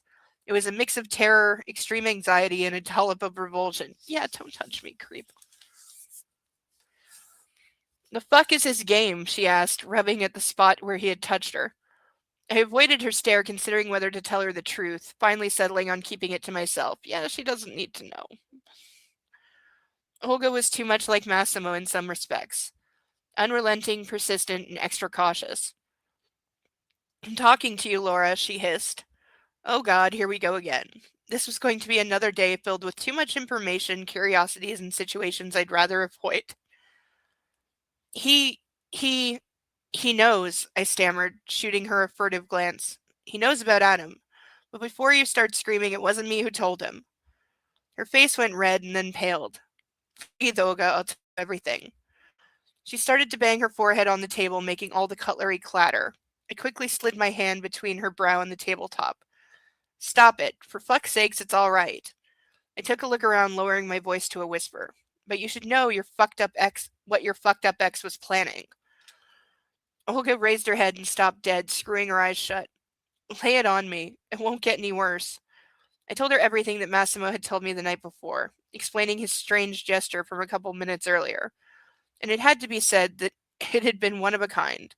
The older Torricelli brother had never been Olga's fan before. He respected her and knew I wouldn't be able to survive without her, but I was sure he was also irrationally jealous of her, which made it impossible for him to really start to like her. Those times were over now after what she had done for Dominic. Massimo's view of my friend had changed. Yeah, that's a... Yes, this is how many pages we have left. Let's see, where are we? Yeah, we're at yeah, we've got about 150 pages left. So I really got to get on ordering the next book in the next week or so to make sure it'll get here on time. Yeah, I'm gonna put that in my Amazon cart tonight.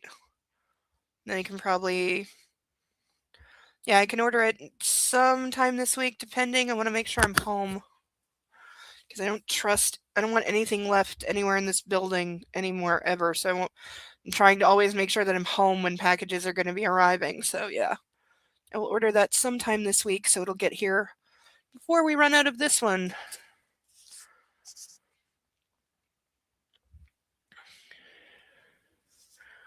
Yeah, it's like 3 weeks. That should be enough time.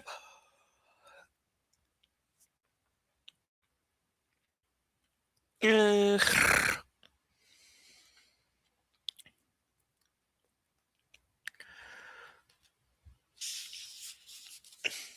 oh, you know what I didn't look at? I looked at the price for the third one. I didn't look at the page count. I wonder if it's shorter or longer.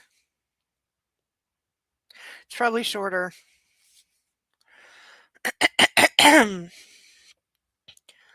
Good morning, I heard a voice behind me and noticed Olga's terrified stare at the same time.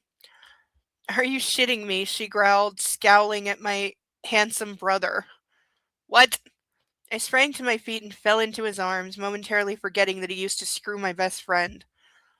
Hey there, sis, he said, embracing me. Your husband woke me up and one of his goons drove me over through the snowstorm. What? Why? He took a seat next to me and shot a glance at Olga. Hello to you, sweet cheeks. How's it hanging? Okay, your brother can officially fuck off. His hand traced a line up her thigh as his lips stretched into an ugly smile. Okay, ew. Why is every guy in this a fucking creep? Why is every single guy in this a fucking pervert creep? Why? Why? That was so unnecessary. Quit it right away, I scolded him, his eyes dropping, stopping on my belly. Holy shit, he said slowly. Mom wasn't lying. I'm going to be an uncle. And you're going to be a mom. That's crazy. Why would your mom be lying? Why would she lie about that? I followed his eyes. In the tight fitting shirt I had on, my normally perfectly flat belly was bulging. I'm going to go to the gym, Olga said, leaving us at the table. This book sounds like it has a podcast and MLM. Pardon me, MLM? Don't think I know that one.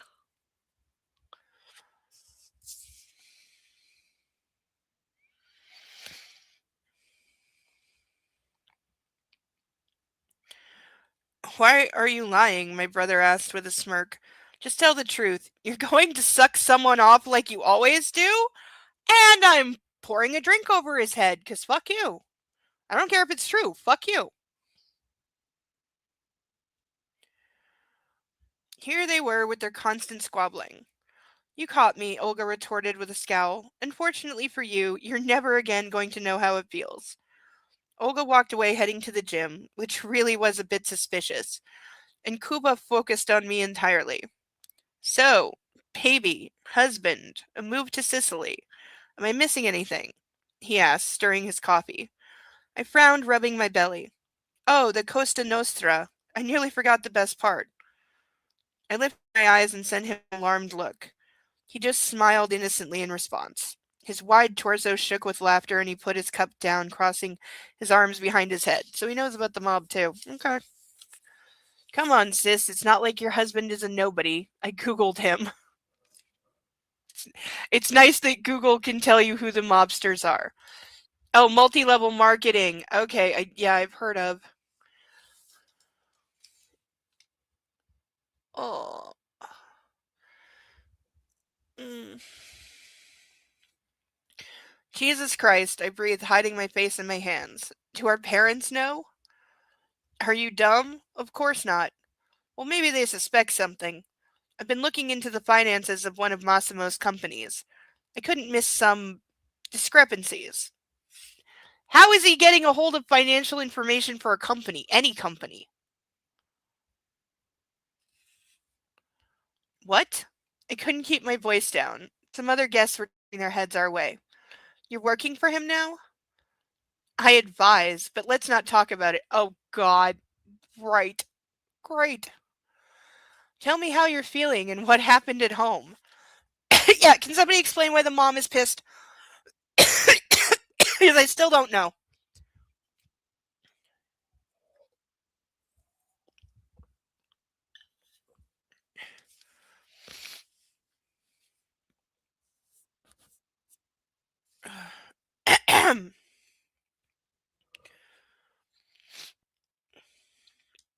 We talked for a long while, moving to my apartment at some point.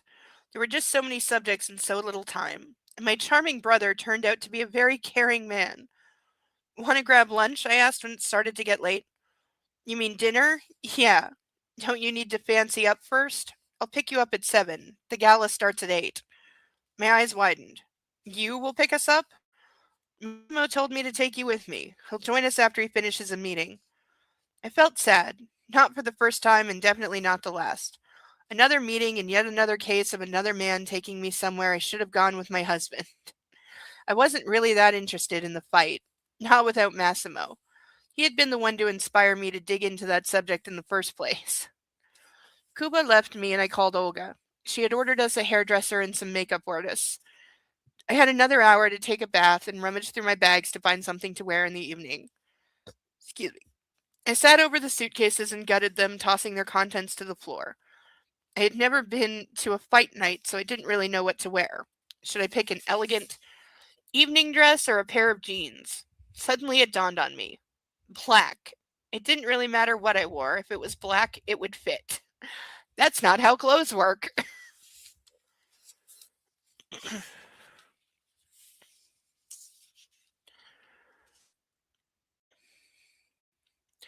I grabbed a pair of Manolo Blahnik boots, tight-fitting black leather pants, and a loose Chanel shirt that did a perfect job of concealing my pregnancy.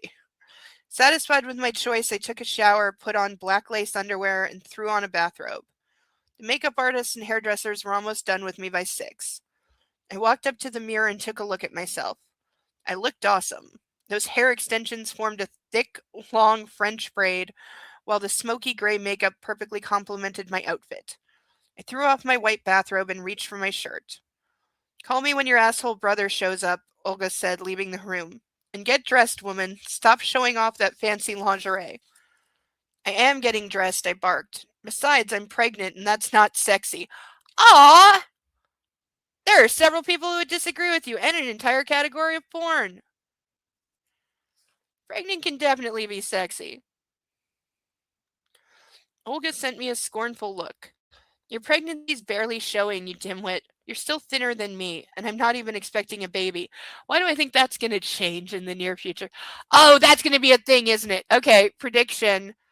Olga's going to find out she's pregnant, but because she slept with Adam, she's not going to know who the daddy is, and that's going to be a problem because Dominic is the only one who doesn't know what she did.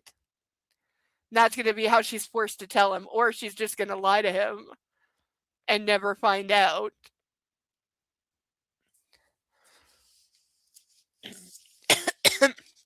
I bet you that was the entire point of the thing with Adam, is so that when she finds out she's pregnant, she doesn't know who the baby daddy is.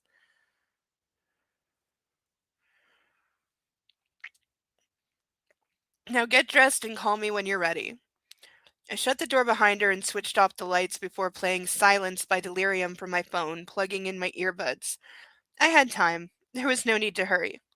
It was snowing outside and the white blanket covered the entire pier. I observed the storm from the darkness of my room. The song was on repeat, playing for a second time when one of my earbuds slipped out. I heard that British accent of my husband that they didn't even try to put in the movie. You're mine, Massimo breathed into my ears. That's one of our words. That's one of our words. Where's my pen?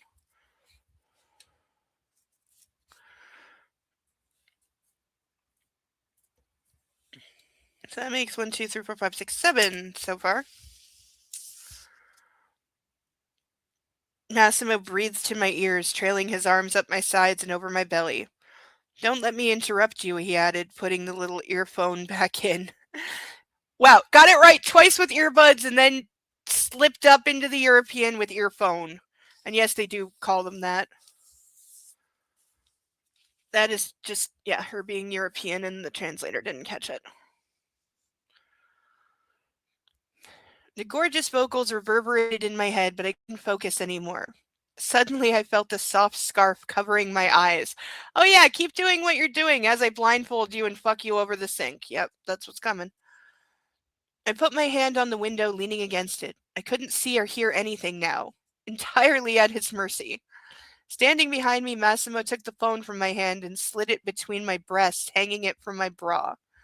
Then he spun me around and lifted my arms above my head, grabbing both my wrists with one of his hands. He bit softly into my lips, slowly exploring with his tongue. I opened my mouth, waiting for him to push inside. He's ruining all of her makeup, by the way, and probably her hair too. And nothing of the sort happened. I felt his teeth on my chin, neck, collarbone, and then my nipple. Massimo teased it through the thin lace, licking and biting. I moaned, trying to free myself, but his grip on my wrist tightened. With his free hand, he trailed a line down the inside of my thighs, spreading my legs. The music kept playing, disorienting me further as he played with my breasts, his fingers slipping under the bra. Eventually, all I felt was Massimo's measured rubbing of my puffed up clit.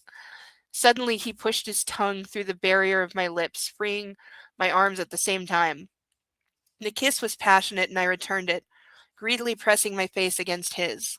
My hands fell to his shoulders without breaking the dance of our tongues.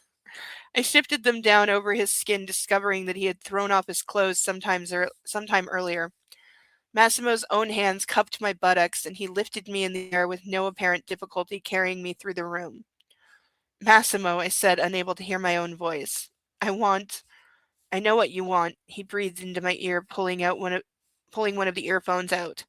But you won't get it, so don't bother asking. He put the bud back in and laid me down on the soft mattress of our bed. I felt him pulling my cell phone free from beneath my bra, before his finger hooked around one of the shoulder straps to slide it off and then the other, freeing my breasts.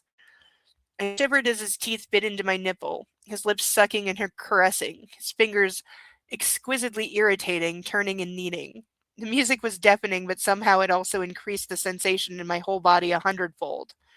I was breathing and moaning louder than normal, but without even hearing my own voice. I couldn't care less. Massimo's lips explored my abdomen, finally reaching the lace of my revealing panties. I spread my legs. Playtime was over. This was his cue to step up his game. He did not.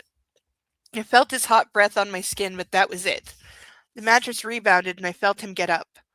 I felt an impulse telling me to rip off my blindfold and get rid of the earbuds, but I instantly decided against it. I would only regret it.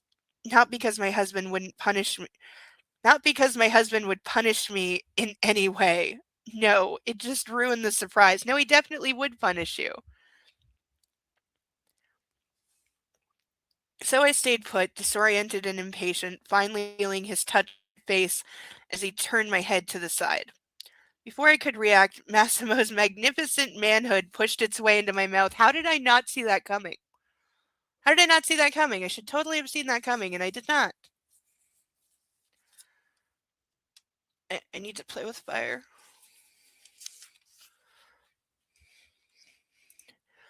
Dancing in the tongue part reminded me. Elon Flux, I know exactly the scene you mean.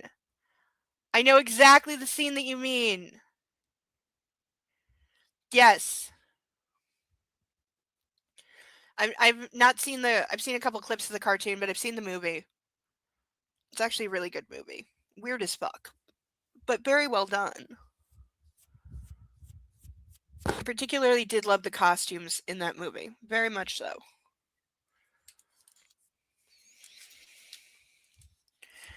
Alright.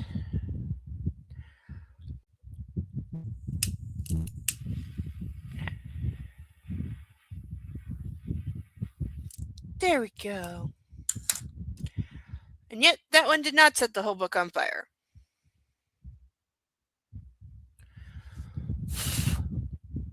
There is no predicting when it will, like, pull a Roman candle and when it will, like, almost refuse to burn.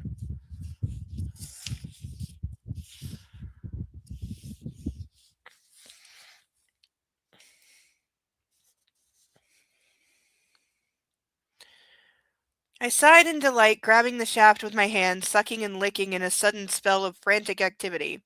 He tasted perfect, and the smell of his skin made my breath catch in my throat. There was no way to tell if he was enjoying it until his hands landed on my head. He initiated it. Yes, he's enjoying it. I liked it when he showed me what to do.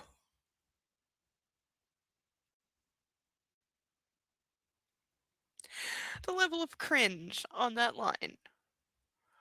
When he fucked my mouth just as he liked it. When I could be sure my body was bringing him closer to ecstasy. So she's perfectly fine being a fuck doll. Again, you do you. But for me, this is not something to aspire to. After a while, the man in black made me lie completely flat on the mattress. Then I felt his knees on both sides of my temples and his cock gently settling on my lips. So now he's fully on top of her. She's going to die in this position. I opened my mouth, obediently taking his prick in. Massimo's hips started pumping as his lips touched down on my belly. Oh, so they're 69ing. Slowly crawling down my body, finally reaching my pulsating snatch. Stop using that word.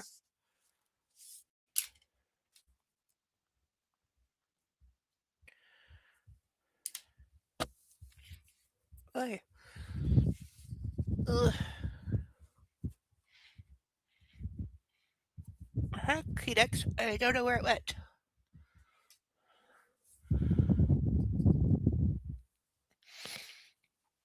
Ugh. Ugh. Ugh. Ugh. I'm not sure of that. I have raised that question. I have genuinely said that there are things in here that very much make me believe the author's a virgin.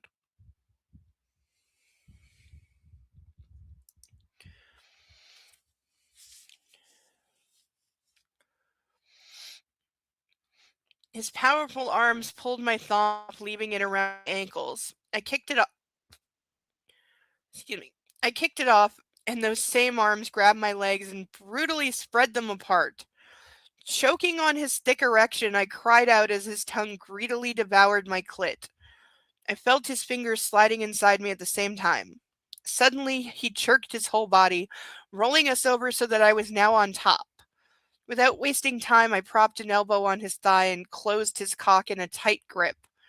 Fast and hard, I started to stroke it, feeling it get even harder. That's not how that works. Massimo wasn't far behind. He licked and sucked, increasing the pressure of his fingers, adding another one. He fucked me with his tongue, bringing me to the very edge of bliss. I adored that position. 69 allowed me to feel in control, at the same time plunging me into the true depths of rapture. 69 is not a control position for either side. I felt the familiar warm sensation in the bottom of my belly. My muscles contracted, my breathing quickened, and Massimo's movements increased in their intensity as I felt he was getting close. No, I cried out, ripping the blindfold off and the earphones out. I felt the orgasm subsiding, and the man in black shot me a surprised look. He smiled. I want to feel you, I breathed. That wasn't something I had to say twice. Massimo threw me off himself, instantly pinning me down with his body and shoving his cock into my wet, hot, throbbing pussy. Fuck me hard, I beg you, I whispered, grabbing his hair and pulling his face to mine, joining us in a deep kiss. He liked it, I could tell. Massimo loved violent sex. He adored it when I was vulgar and acted like a slut. He shot up into a kneeling position, grabbed my leg, and threw it over his shoulder, turned me slightly to the side, and assaulted me with his prick with enormous force. His long cock reaching the deepest parts of me, diving deeper than ever. Seriously, what was she smoking when she wrote this? and his hand slowly tightening around my throat. His index finger made his way into my mouth. I sucked it. Oh God, he's gonna like put his finger in her butt. Massimo's eyes widened with a vivid, wild roar. My stomach is clenching so hard it is literally very, very, very painful right now. He started pounding me with an animalistic abandon. And just a few minutes in, I greeted the familiar sensation back. The orgasm getting close, about to explode. Snow was falling outside, the room was perfectly dark, and the only things I could hear were my own raspy breath and the muffled sounds of delirium still playing from my earbuds. I came. It was intense and lasting. My nails bit into Massimo's thigh. And just when I thought it was over, I felt the man in black coming to, collapsing over my body, wrong spelling.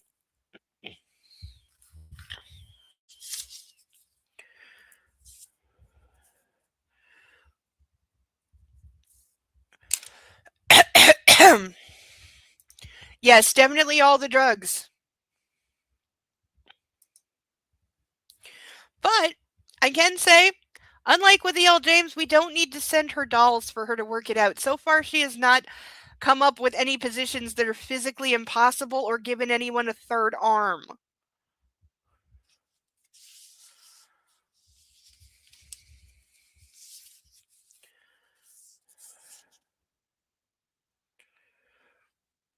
Because believe me, I am going to ask the question when we get to the end of this series. Which is worse, 50 Shades or 365 Days? Which is worse?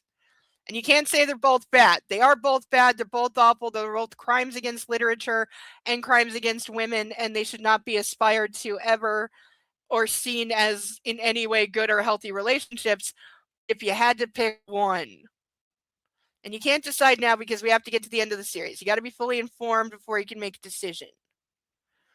Yes, you're so right. Yeah, she watches like she watches hentai. I'm sure she does. Cuz yeah, I hadn't picked it up cuz I've read my share of like hentai and manga and etc. But yeah, a lot of this does read like that. I've experienced that before, the sensation where it gets harder. Okay, maybe it happens.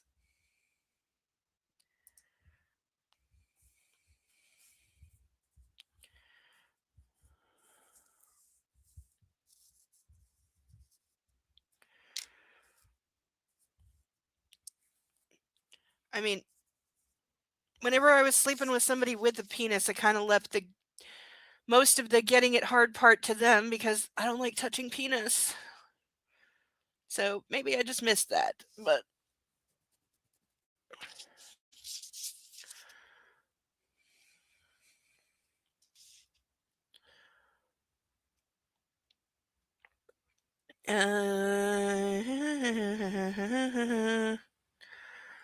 collapsing over my body, his cock throbbing inside me, that provoked another epic wave of orgasm to wash over me.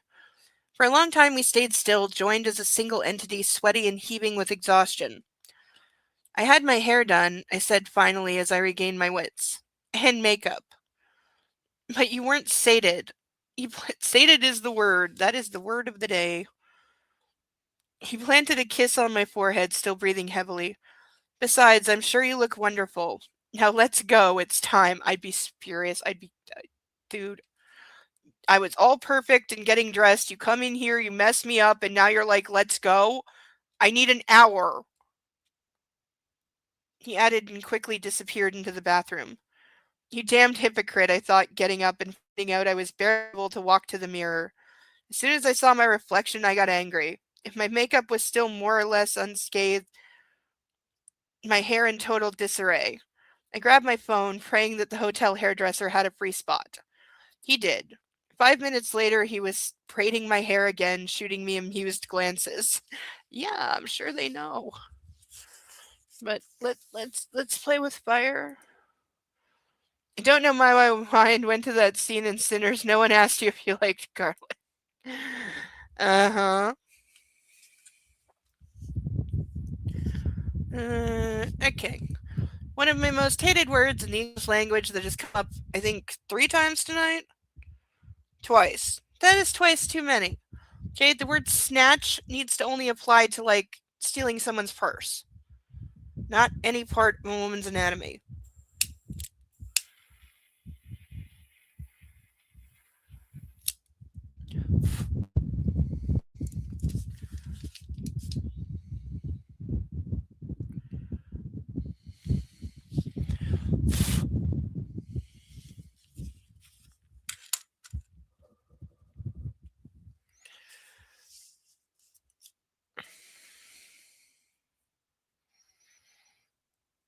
All right, we're up to 8. So we're over halfway towards the record. I don't think we're going to get the record tonight, but we'll see. We are getting a lot more reading done than I thought tonight. I feel like this is reading faster. Because where are we on page count? We started. Where did we start? Oh. Hi, Sadell! Glad to see you! Yeah, we're almost at page count. We're only like halfway through, so I am reading this really fast tonight. Unless I've lost the ability to count. No, I haven't. Alright, we'll just get through more of it. That's fine.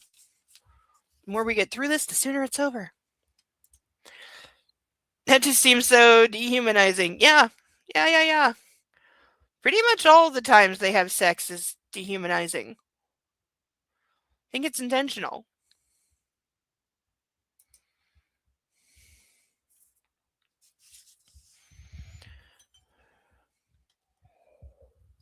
Mm.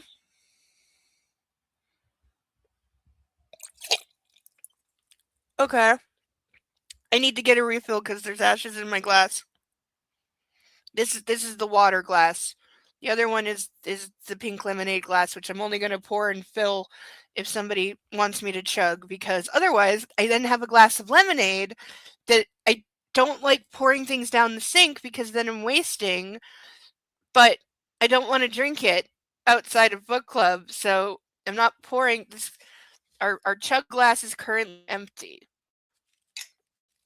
because it will be filled when somebody wants me to drink it. But this is my acceptable, like, well, it has iced tea right now, but usually water glass. But now it has ashes in it, so I need to get up and get some water. So please forgive me. I'll be right back. We're making good progress tonight. We're getting through this faster than planned because we're only like 5 pages off page count and we're an hour and a half early, and that's never happened before. Like, I'm wondering if I magically skipped 10 pages or something. I'll take it. There have been other weeks where we were short, so we'll just call this a makeup week. But I need water, so I will be right back. Please consider sponsoring a duck while I am gone. Or anything else. We still have handcuffs available, or chugging, or putting on a spiked bra. Those are all still options. Because my boobs will actually tolerate the bra tonight without making me want to cut them off. Ugh. I will be right back with water. Talk amongst yourselves. Yeah, we're not as chatty tonight. That's because nobody was here for like, well, one person. You were the only one here for like an hour, so that's probably why. But yes, I have noticed the less chatty, the more reading gets done. This happens. But it's still a good thing, because then we're getting through the book faster, which means it's over faster, and we can get on to the next series that I actually want to read, which I will. I've decided what it is. I haven't decided how I'm gonna intro it yet. But we'll see. I'll figure it out. I got a whole other book to figure it out with. But right now, water. If you did skip pages, I would be ever so grateful. And you'd never be able to tell. You would never ever be able to tell, I promise you. I'll be right back with some water.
Okay, evil ashes didn't want to wash out very easily.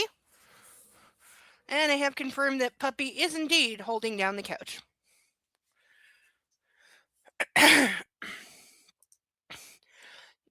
Yeah, that would be nice, but we can't. Hello, everyone.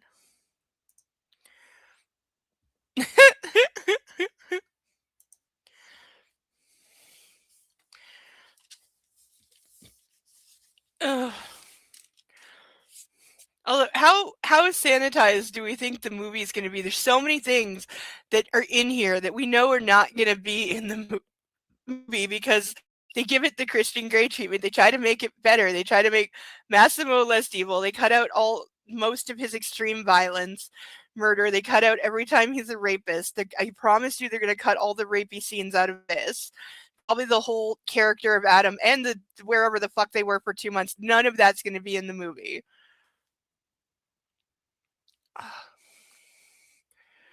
Man, I really cut my finger deep a couple weeks ago because it still hasn't healed. I really did literally, like, the knife slipped and I chopped it, like, really hard, though, so I'm not surprised. I was actually surprised at the time it didn't hurt more. It bled, like, a lot, but it didn't really hurt, but I definitely cut it deep.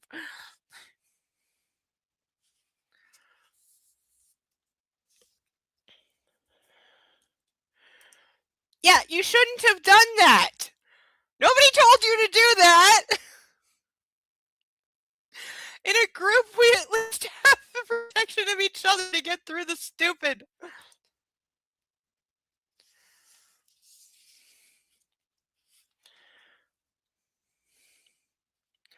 You know, we can form a covenant and cast protective spells against it as we watch the movie that I have downloaded, and we will watch whatever Saturday we finish this. That the Sunday after, there will be a screening of the second movie.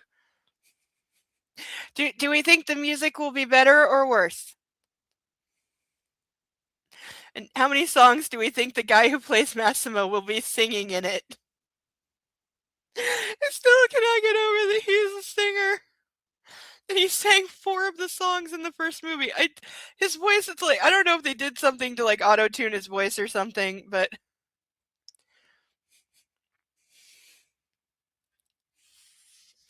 because his like singing voice, if you just listen to the song, doesn't sound anything like him talking at all. Like, his accent is entirely different. So I don't even know in the movie how much of the accent he's doing is put on. Like, he has an accent in real life, but I think he's putting one on for the movie, maybe trying to sound Italian. If he's not, I think he is in real life, though. I don't know. You need to rewatch the first one. You really. Oh, remind me to send you my favorite review of the first movie that I've found so far because it's funny. They did use some auto tune. I think they did as well. I think they had to. I really do. Because his voice just sounds so different.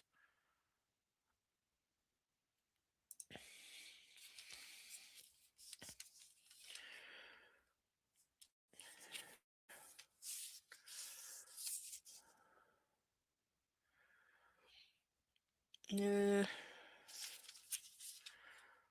the meantime, Massimo had taken a shower and was now talking on the phone, pacing the room and barking what sounded like orders in Italian.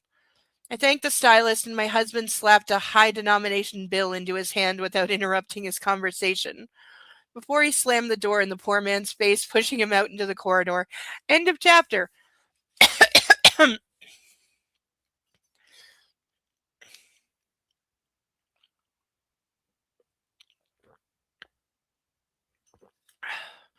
At least we know Massimo tips well. Alright. Chapter 13. Do we think evil will happen? Will there be spellcasting? It is chapter 13, but it's not Friday. Over here, the girl at the side entrance to the hall called out, lifting her arm. The snowstorm made her nearly impossible to see. She wore a sweatsuit and a sports jacket, and there was an earbud in her ear. Connected to a walkie-talkie she shouted into once in a while. I took a look around trying to spot the end of the massive queue leading to the main entrance. At least we didn't have to wait outside with the rest of the people. Massimo grabbed my hand and led me to the door. Dominic, Olga, and my brother were following us through the snowstorm. Kuba's very presence seemed to irk the couple. Yeah, why is her brother suddenly here? Like, I need an explanation. The girl by the side entrance deftly wrapped a VIP band around my wrist and pointed me in the right direction. We entered through a narrow corridor which quickly opened up into a large room. Waiters stood holding trays filled with champagne glasses. More bottles were arrayed in coolers waiting on the tables. There was various refreshments, finger food, main dishes, and desserts. They're going to a boxing match or something and there's all this? What? I wondered for a moment whether we'd gone to the right party at all. Yeah, because that doesn't sound right. But quickly someone passed me the fight roster for the night.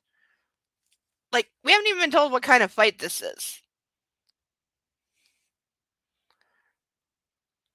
Olga strode in with confidence, grabbing 2 glasses of champagne at once, downing one of them on the spot. Shouldn't she still be in a coma?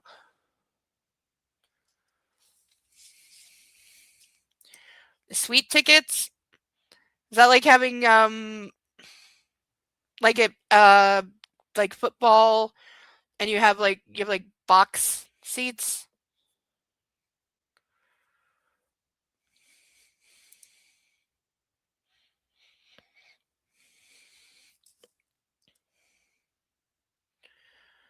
What you got there? I asked, prying the papers from my what you got there? She asked, prying the papers from my hands. Let's have a look at the hot studs, shall we? Okay, yeah. She put down her glass and leafed through the booklet, murmuring with satisfaction at the sight of some of the fighters. I turned to my husband, who was talking to Kuba and Dominic. I tried overhearing what they were whispering about, but it was too loud around us and I didn't catch anything. That's when Olga's squeals distracted me. All heads turned in her direction. Olga was standing by one of the tables with the weirdest expression on her face, trying to pretend the loud exclamation from a moment before hadn't been her doing. What? I just got a bit excited at the quality of the fighters, she offered. No, you didn't. You either saw someone you know, someone you didn't like, or something else happened. They cater? Okay, that does sound nice. I'm all for, like, yeah, having a good time while you're having a good time. You know, and given how expensive some sports tickets can be, like any sport, there's always, like, the really ridiculously expensive tickets. Like, I know for basketball, like, where they have, like, 5 seats that are actually, like, kind of on the court, I know those are usually thousands for some teams. Oh, we have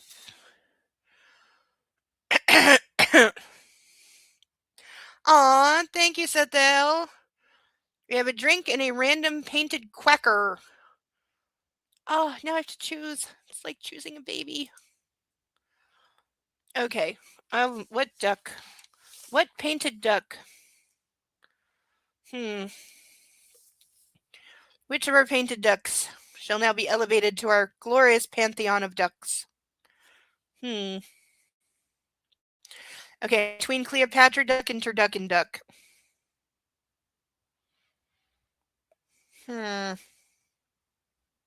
Yes, thank you very, very, very much. Hmm. Hmm. Hmm. Hmm. Hmm. Hmm. Hmm. Hmm.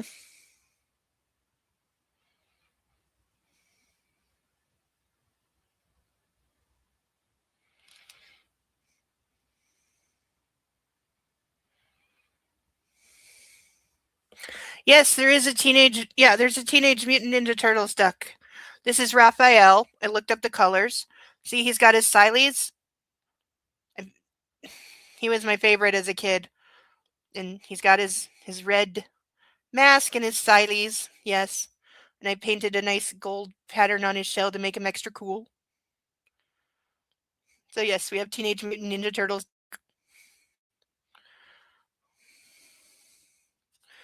Waiting to be chosen. But for tonight. Oh, it's really hard for me to choose. I want both of these. God, the argument in my head could kill people.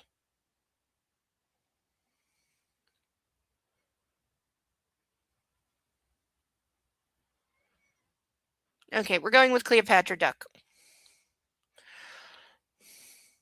I'm already getting yelled at by half my brain and getting a headache. Ugh. You ever just want to punch yourself in a certain part of your brain to make part of it shut up? Okay, we are going Cleopatra Duck. All hail the Queen. And unless there are objections, I am just naming it Cleopatra, because that's what its name is. Okay, so that was supposed to be the Pokemon level up sound. I will practice that because that was terrible. So we have our Cleopatra Duck going next to Insidious. Oh, and near Akasha, so the two queens can talk to each other. This is good. This is good duck placement. I'm happy with this. That's a very good Eye of Ra. Thank you for noticing. That was incredibly hard to do. It's hard to paint teeny tiny details on ducks. It's worth it because it looks really good when it goes well, but when it goes bad, it's a lot of scrubbing it off and having to start over. So there's that. But more importantly, we have chugging to do. And then I really gotta clean my desk. I can see the pulp. Ew, ew, ew, ew, ew, ew, ew, ew, ew. Don't overflow. Please don't overflow. I don't have a spare keyboard. And I like my indestructible mouse. I've had this mouse for like ever. I swear. They make, like, keyboards are so goddamn fragile, but the mice are like indestructible. Like, you can swing them around and bash them off a wall and they still work. Why can't they make keyboards that good?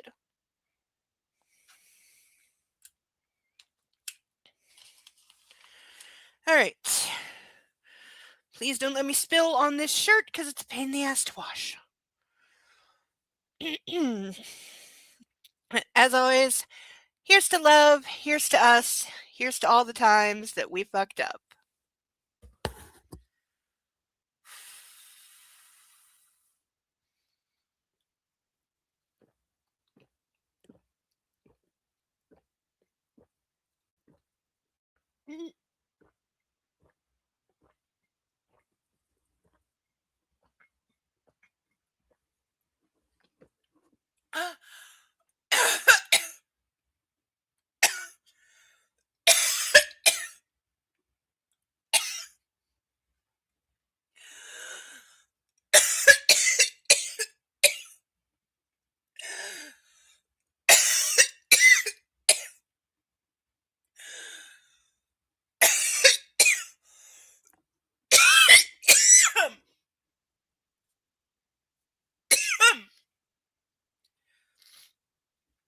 That was like that much too much. Yeah, I'm okay. Oh, one of my eyes went really red. Okay, ignore it.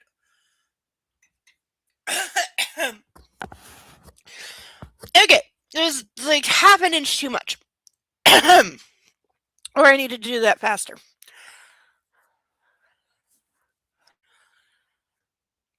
I possibly needed to do that faster.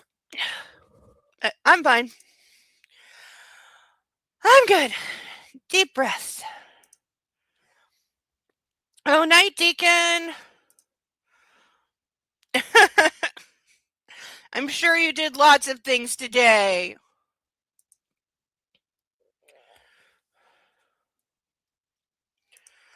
I think I'm partial to chugging a glass of wine instead. Oh, if I could, believe me. If I could, I would in a heartbeat. Now, next month we're gonna try something else because not such a fan with the pink lemonade. So I will come up. I'm coming up with something else. I don't know what yet, but it will be something.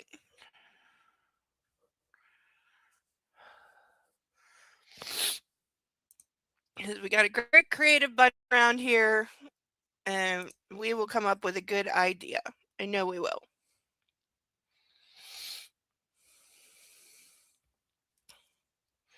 Like maybe pop rocks or super sour like warhead powder or something.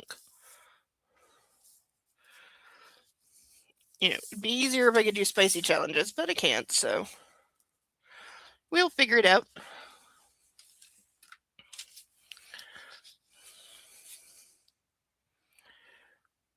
And it wasn't that bad. It just sounds bad because the puppy didn't bother to come over. If it was really bad, puppy would have been over here and on my leg. He's very good puppy, even when he's holding down the couch and ignoring me.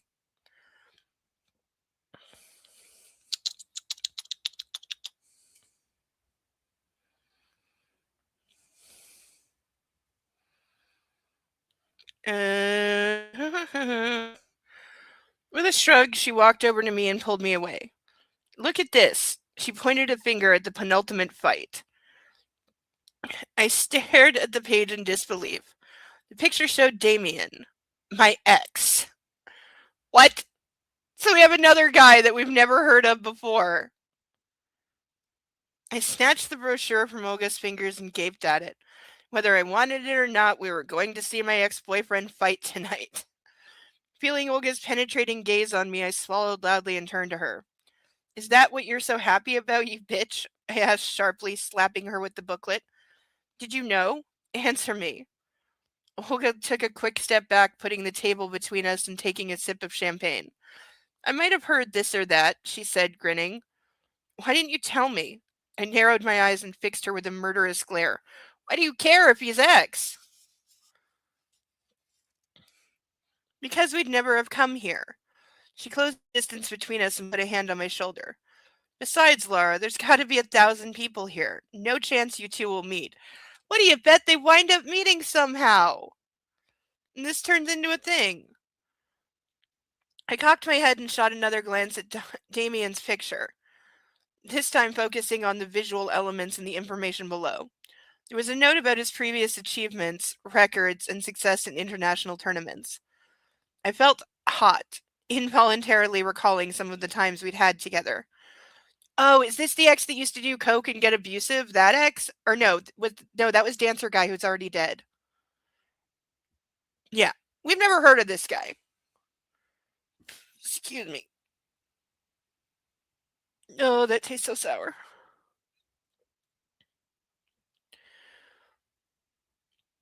I wish I could say something bad about the man, but there was nothing. Our relationship had been great. That was a pity, of course. It would have been easier to dislike him now. You think he'll win? I heard a voice by my ear. His opponent's ground game is very good. Ground game, you say? I thought. I remember Damien's ground game was pretty good too, at least when we were alone. We still don't know what kind of fight this is. I shook my head, trying to shoo away the intrusive thoughts, and spun to face the man in black with a dumb smile plastered to my face. I think he'll win, I replied, giving him a quick kiss. With either a guillotine or an arm bar. Is that wrestling? He's a grappler, so he'll look for solutions on the ground. I shrugged, keeping my smile on my lips. Massimo's jaw dropped. He looked at me dumbstruck. What did you say? He asked, laughing nervously. Should I know something? I kept him hanging for a moment, basking in my own wit. You should know I can read, I said finally, tapping the booklet and pointing to the fighter's bio. This says he does that often.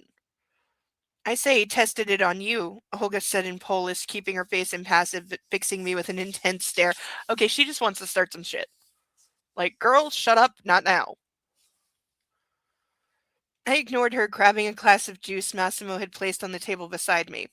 I sipped, feigning disinterest, though inside I couldn't stop thinking about the fighter I was about to watch in the Octagon later that evening. Okay, Octagon is MMA. Even I know that. And he's an MMA fighter, or Massimo does MMA, so it makes sense that, yeah, he would take her to an MMA fight. The last place he'd ever get me. Just not only no interest, negative interest. Warhead singles to go sour drink mix. 30 sticks variety pack. Green apple, black cherry, watermelon, blue raspberry, zero sugar, low calorie. Okay. I approve of the zero sugar, low cal. That's good. I didn't know that Warheads made a drink mix. But this is a good idea, because also, when it's like individual packs, I can wait until somebody like sponsors one to mix it, so I won't waste any of it. This is a good idea. Hopefully we have this here. I can definitely look. Yeah, this is a good idea. Thank you, Cerebellum.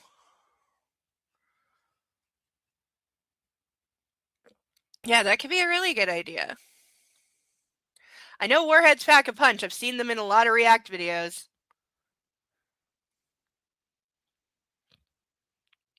That could do very nicely.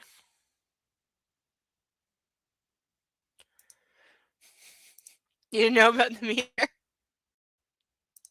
Yeah, maybe don't tell the kids.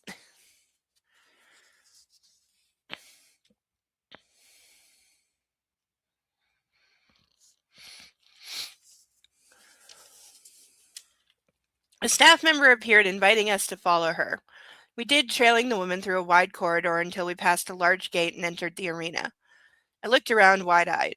The interior of the building was enormous. High stands surrounded the whole thing. At their feet were hundreds of chairs grouped into sectors. The cage stood right in the middle. I felt a lump in my throat and my hand tightened on Massimo's. The cage here was a lot larger than the one we had in the mansion, but it didn't change a thing.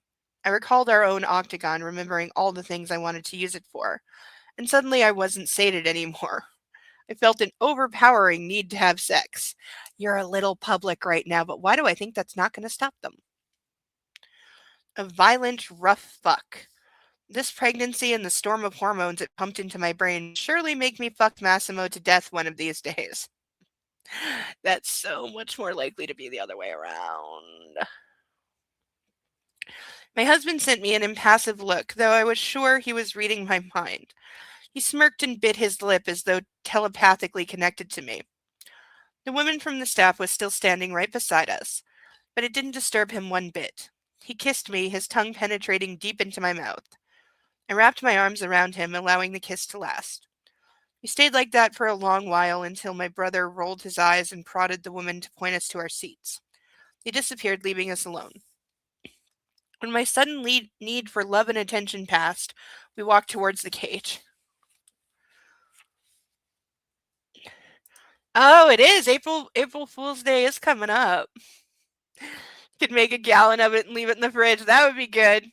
That would be a good one.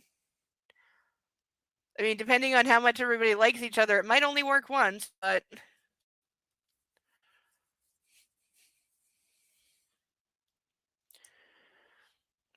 yeah, that does sound like a good idea.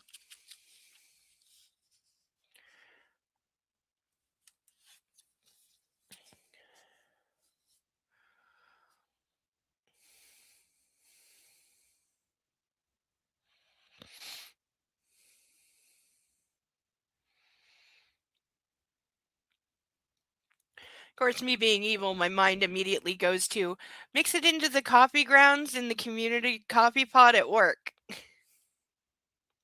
And then let it make a pot of coffee and just don't, just don't be there.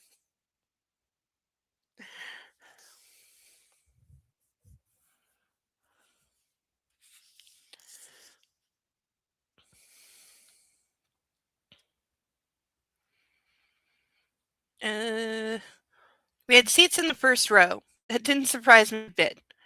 It would have if the Italians had booked any other spots, in fact. What did take me by surprise was that Olga sat next to me and Dominic and Kuba sat by Massimo. They immediately started talking again. Business, probably. This wasn't strictly a social event, it seemed. I decided to leave them to their scheming. The first two fights were long and utterly fascinating. The brutality and violence of MMA was exciting. I'll take your word on that. Despite that, the discipline had a strict set of rules. To me, it was sometimes to me to me it sometimes seemed there weren't any. When the third fight ended, a 15-minute break was announced. I decided to spend it in the bathroom. I grabbed Olga and pulled her with me, stopping to briefly inform my husband where we were going.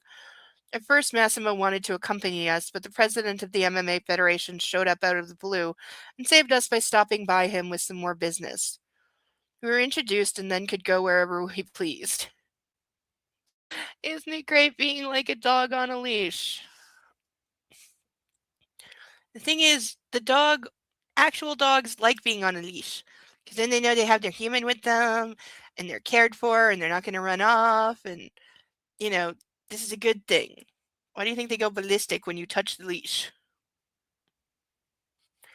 Right, puppy? Bo! You want to come here, you little furball? I don't hear the pitter-patter of paws. I think he's just a sleepy boy tonight.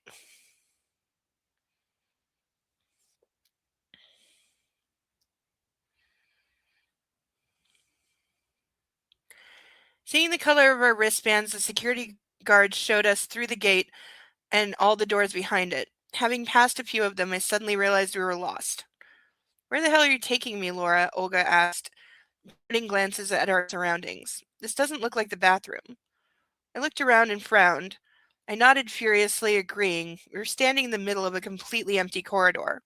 There wasn't anyone we could ask for directions. I grabbed the handle of the door we passed through a second ago and found out it was locked. In order to open it from this side, we needed a magnetic card. Okay, how are they letting her into, like, what's clearly a restricted area? She's gonna wind up in the locker room with the ex-boyfriend or some shit. Come on, I ordered, leading my friend. This corridor has to lead somewhere. A couple minutes of aimless wandering led us to the backstage area. There we go. There we go. Because you can totally just wander into the backstage area of a, like, primetime MMA fight. That's just totally a thing you can do because you have the VIP wristband. That's a fucking thing. No, it's not. There were dozens of people with headphones over their heads, running this way and that, shouting over one another. A man was sitting on the floor, staring into a monitor and eating a sandwich. Others were lounging around, smoking cigarettes. Fascinated, I slowed my pace, watching this seemingly chaotic tableau. We passed a pair of men wearing identical t-shirts with the logo of the organizer. They looked like coaches. A couple of steps further in, there were dressing rooms for the artists that had, performed before the main show started, as well as the ring girls. The octagon girls, as they were called here, with breathtaking, lithe, athletic, long-haired beauties.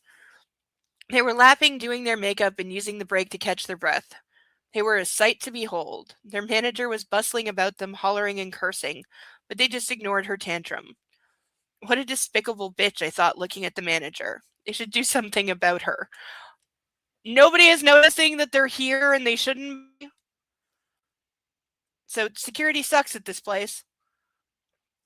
There it is, Olga exclaimed, suddenly pointing to a door with the letters WC written on it. I'm going first. I had too much champagne. When we were both finished, we decided to ask someone from the staff to point us back towards the main hall. I looked around, searching for signs that would lead to the main office. Someone there would surely know something. I spun on my heel and took a step forward, walking straight into an open door. A giant of a man with a bushy beard appeared around it. We both jumped back, startled.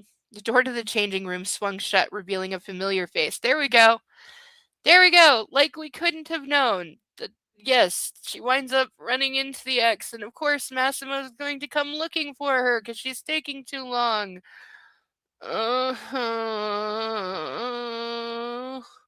What's the last thing that happened in this that we didn't predict? Something abjectly stupid, I'm sure. Oh.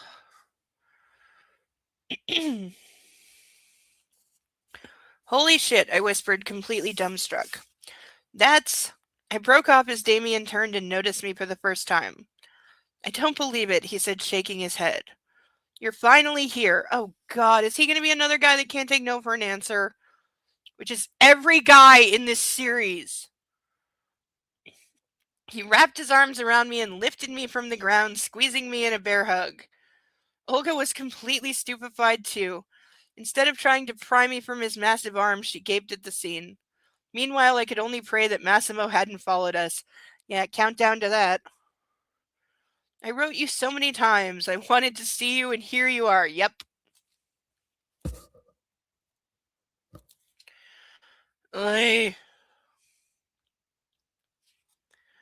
Damien shook his head, taking a breath. You've changed. And that hair. His bandaged hand touched my face. Hi, I sputtered. You look good. That was the only thing that came to mind. Had I just said that, dear God, I thought it was only in my head. But to be perfectly honest, he did look stunning. Olga giggled, but was cut short as her ex-lover, Capper, appeared in the doorway. So here's another guy we've never heard of. By the way, here's how this guy's name is spelled, because I'm not pronouncing this correctly. I'm sure it's like a Polish name or something, but it's spelled K-A-C-P-E-R. If you have any clue how to pronounce that, please let me know. For now, he's Capper. Oh shit, she groaned. The four of us stood in the entryway to the dressing room, and I couldn't stop thinking whether I'd prefer to die on the spot or kill Olga instead. The awkward silence was broken by a young man with headphones on his head who shouted, 3 minutes until we go live. We have to go, Olga said, pulling me away. Damien's friend placed his paw on the man's shoulder and led him back into the room. Good luck, I whispered as he disappeared behind the wall. We ran, ignoring the office, which had been our target in the first place. Shocked by that encounter, we sprinted down the corridor until we somehow arrived at the arena. Oh yes, we're magically suddenly not lost anymore. I leaned against the wall, trying to slow my breathing, and glared at Olga, who stopped beside me. 1,000 people, eh? There's no chance we're going to meet him. What does it matter? Again, what is the problem here? Oh, is he gonna win and then like shout out her name and be like, that one's for my long lost love, Laura, who's in the crowd tonight? Is he gonna do that? Is he gonna do that? Oh, and then Massimo stands up and shoots him on live TV. Why is my head in an evil space tonight? There's no good reason. I think the book just makes me think evil things because it's evil. I don't know. Is it like touching the Necronomicon? She tried looking apologetic, but her attempt failed. Instead, she burst out in uncontrollable laughter. Damn, girl. He did look like a total stud, though, didn't he? She said, licking her lips lusciously. And Capper? You saw how good he looked. Jesus, we acted like idiots back there. I laughed, too. I couldn't believe what had just happened. On the other hand, I had to agree with Olga. Both of them had looked gorgeous. We took our seats, trying to avoid Massimo's disapproving stare. Where were you all this time? Security is looking for you. He hissed through clenched teeth. It's a big place. We got lost. I sent him an innocent look and smooched him on the cheek. Your daughter needed to go to the ladies' room. I grabbed his hand, putting it on my belly. That was quickly becoming my number one solution to Massimo's chimeric temper. Okay, you shouldn't have to have a way to constantly diffuse your man. As long as I kept bringing up the baby, he stayed calm, quickly forgetting his temper. What are you going to do when you're not pregnant anymore? It worked again this time. The fury in his gaze melted away, and his lips stretched into a shy smile. I didn't really watch the next few fights. The only thing I could think of was my knotted stomach. I was waiting for the penultimate match. When the announcer finally read Damien's name, I jumped in my seat. The lights went out and the speakers blared with the song I knew. O Fortuna by Carmina Rana. A shiver went down my spine, and I felt my abdominal muscles tensing. I remembered this song and all the times I had heard it. From the corner of my eye, I looked at Massimo. He was watching the fighter's entrance, blissfully unaware of my internal struggle. I glanced at Olga, noticing her amused stare. She was wiggling her brows at me. I knew that look all too well. She read my mind and grinned at the nasty things I was thinking. The lights flared and Damien appeared at the entrance. He strode confidently towards the octagon, shrugging every few steps to loosen up tense muscles. Capper and the rest of the coaches followed in his stead. They pulled his shirt off. I couldn't tear my eyes off him as he rounded the cage like a gladiator. Gee, do we think her very possessive, very jealous, control freak boyfriend is going to notice that she's drooling over this guy? Though, seriously, if you bring your lady to an MMA fight, you kind of got to account for the fact that if she's the type that likes, big strong He-Man and muscles, she might get a little, aroused by said events.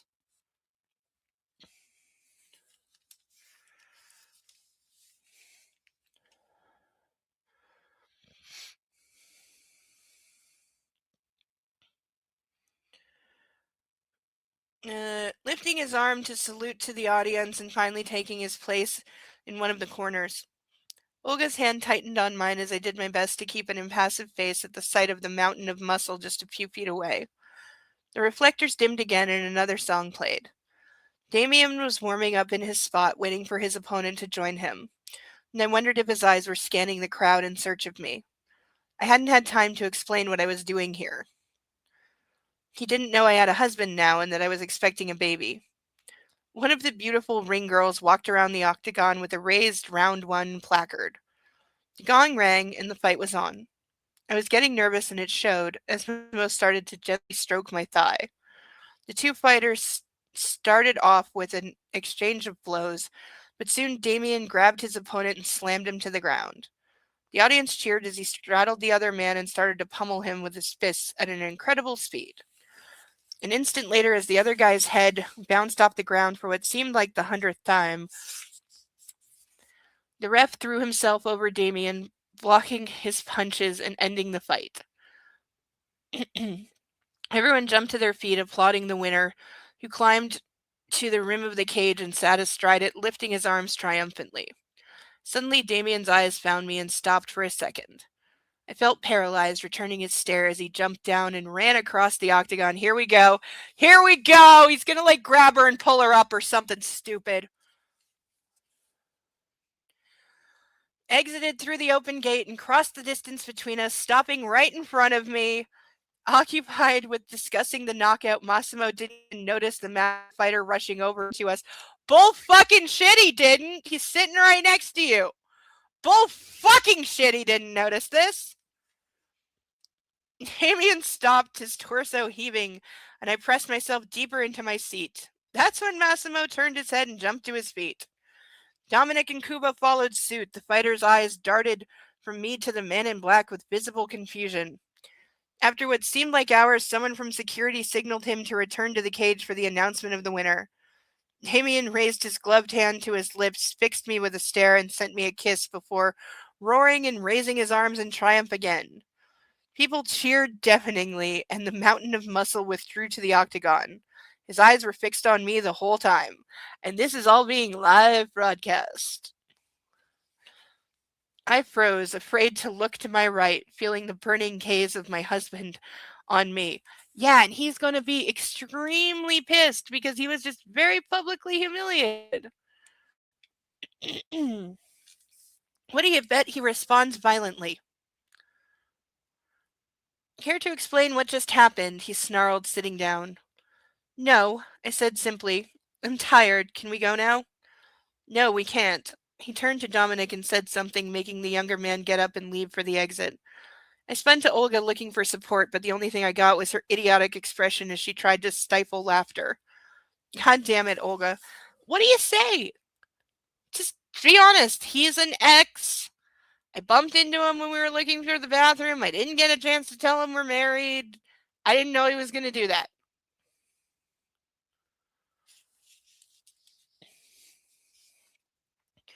What?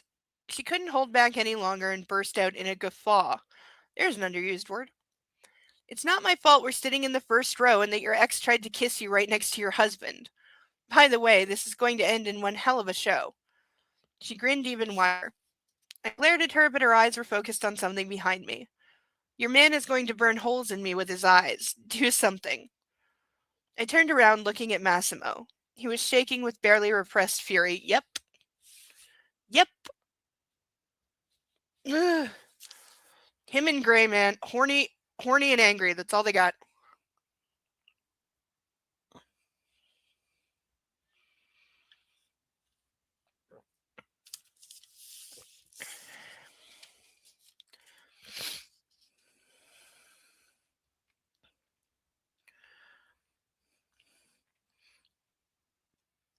I could hear him swallow over the din of the audience. His jaws were working rhythmically, and his fists were balled so hard his fingers went deathly white. You turn me on when you're angry. I attempted to placate him by placing a hand on his thigh, but you can't impress me with that anymore. I'm not scared of you, so you might as well quit it. I raised my eyebrows, nodding. I don't think that's exactly the right approach here.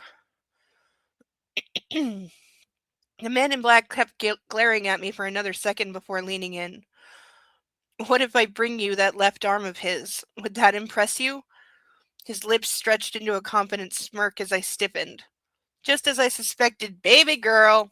We get to play with more fire. I think that makes 9. 1, 2, 3, 4, 5, 6, 9. Yep. He stroked my cheek.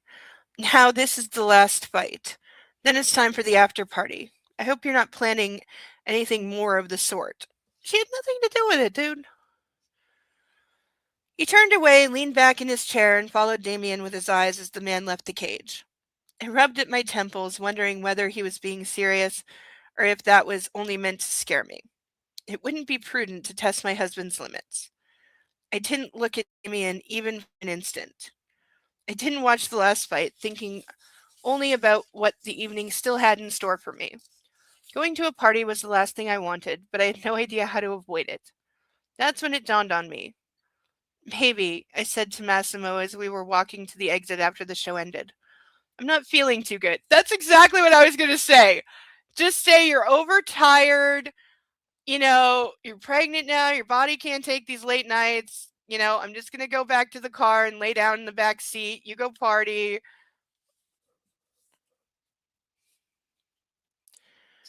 The man in black halted, sending me an anxious look. Of course, the problem is it can go too far the other way. What's going on? Oh, I hear the pitter-patter of puppy feet. Heading to the kitchen towards kibble.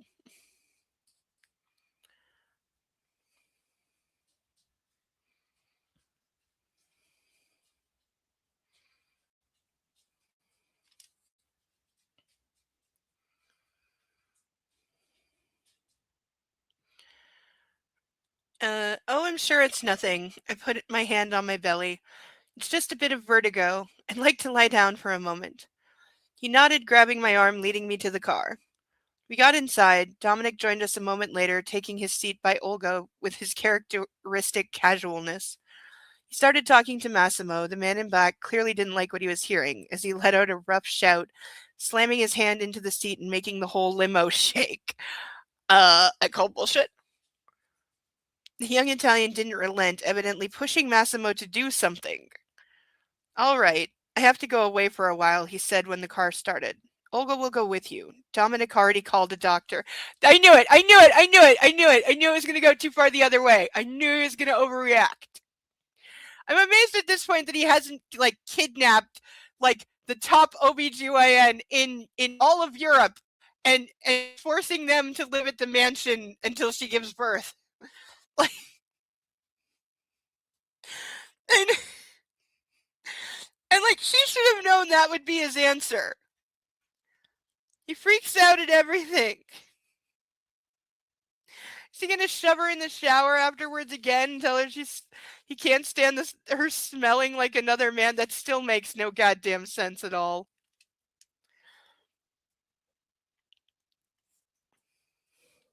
Oh, there's a puppy. Hello. You want to come up? Come on. Up, up. That's my good boy. Come on, up. Come on. Don't be lazy. All right. Belly, belly, belly, belly, belly, you little suck. You little suck. Come here. Up, up. Come on. Come on. Everyone wants to see you. Come here. Here we are. Here's a puppy. Oh, you're all warm. Oh, he's so warm. That's my good boy. He's so warm. Yes, you are. Yes, you just ate some kibble, so you're all happy. Yeah. Okay. Not through the wires. Not through the wires. You broke enough of these. Oh, he's so warm. Look at the puppy. Look at him. Look how cute he is. He's so cute. Yes, he's so cute. Yeah. You are just the cutest thing. Yes, you are. Oh, my little baby. I love you so much. Yes. Everyone give Bo some love. Oh, you need a bath. You smell like pee. Yeah, you need a bath, mister. Should I take you in the shower with me tomorrow, huh? Huh? Want to get in the shower with me? And just hold you and wash you? No, dry you and you're the happiest doggy in the whole world? Yes.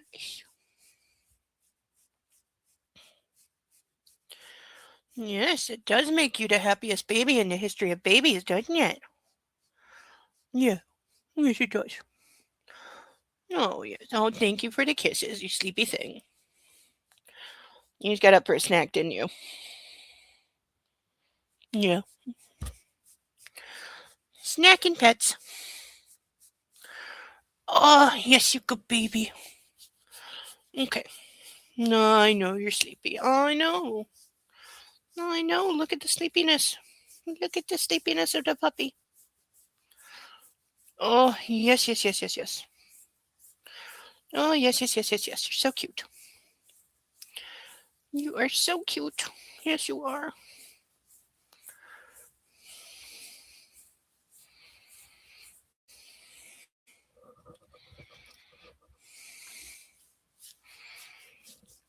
Okay, I'm gonna put you down. Mm-hmm. He is very much pretending he did not hear that.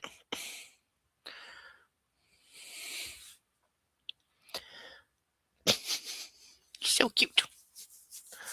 You're so cute. Yes, you are. You're so cute. You're so cute. You're so cute. Yes, you are. You're so cute. Okay. I'm gonna put you on your pillow, okay?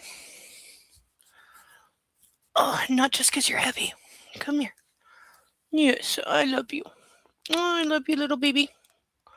Yes, I love you. Okay. Rub the belly. Rub the belly, rub the belly, rub the belly, rub the belly. Yes. Good boy. Oh, you're so warm. Oh, I want to use you as a space heater. Good little baby. Okay. There we go. Yes, there we go. There we go, my good baby. That's my good boy. All right, we got puppy cuddle time. Because he's adorable. He's just the most adorable puppy in the history of puppies, isn't he?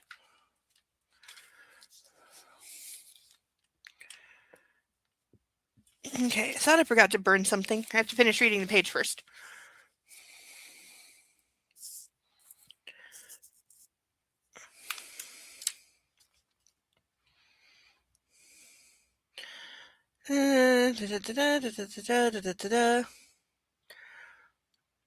Why would you need a doctor all of a sudden? Olga asked in Polish. You feeling unwell? What's going on? Jesus, I'm pretending. I rolled my eyes knowing the Italian wouldn't understand. Didn't Massimo say, though, that he was learning Polish? Like, at some point, she's gonna say something in Polish, and he's gonna, like, know exactly what she's saying.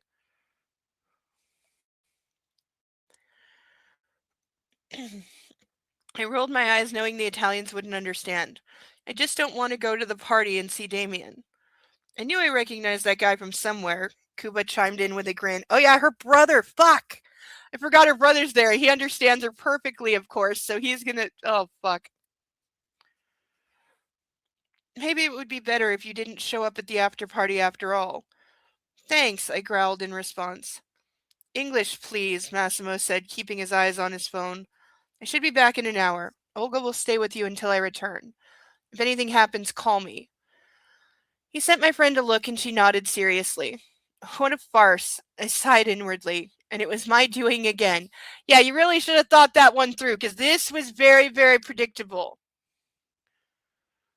We drove all the way to the end of the narrow street bordering the part of town where all the clubs were. Massimo kissed me with a worried expression, and the three men left the car. Olga sat back in the seat next to me.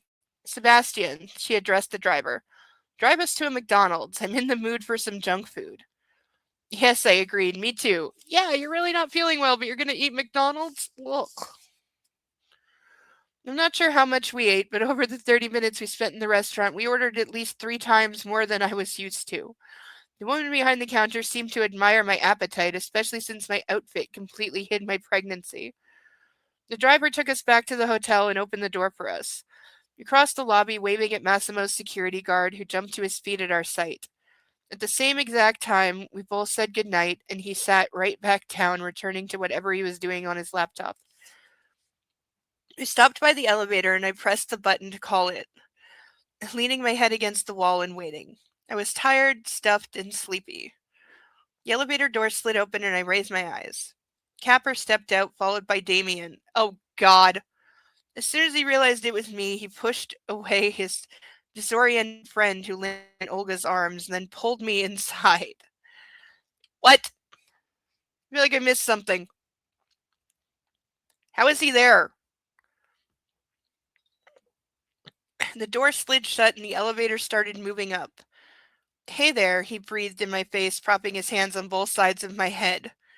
Hey yourself, I stammered, confused. So he's basically just abducted her into an elevator and was somehow, like, what the hell? Like, they're back at the hotel.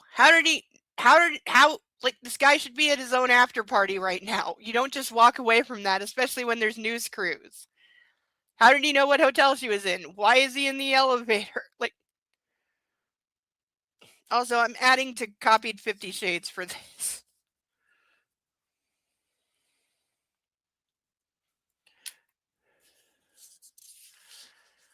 Oh, wait. I don't want to forget to set fire to something. Hold on. And did they call a doctor? Where's the doctor? It's been an hour. What? Okay. For the 4th time tonight, burn, baby girl, burn.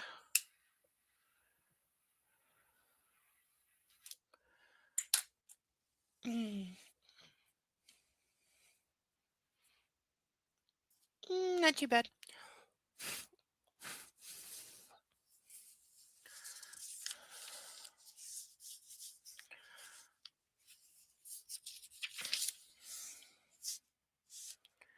Wow, really, really holds the heat. This is like 3 pages later. It's super warm. Yeah, this really holds the heat. I've been missing you. His hands moved to cup my face as he stuck his lips to mine, taking my breath away. How about you shove him away and go, I'm married? I waved my arms around, desperately trying to free myself from his iron grip. I stood no chance. I pushed, but he didn't let go. His tongue slid between my lips. Bite him, you'll get his attention.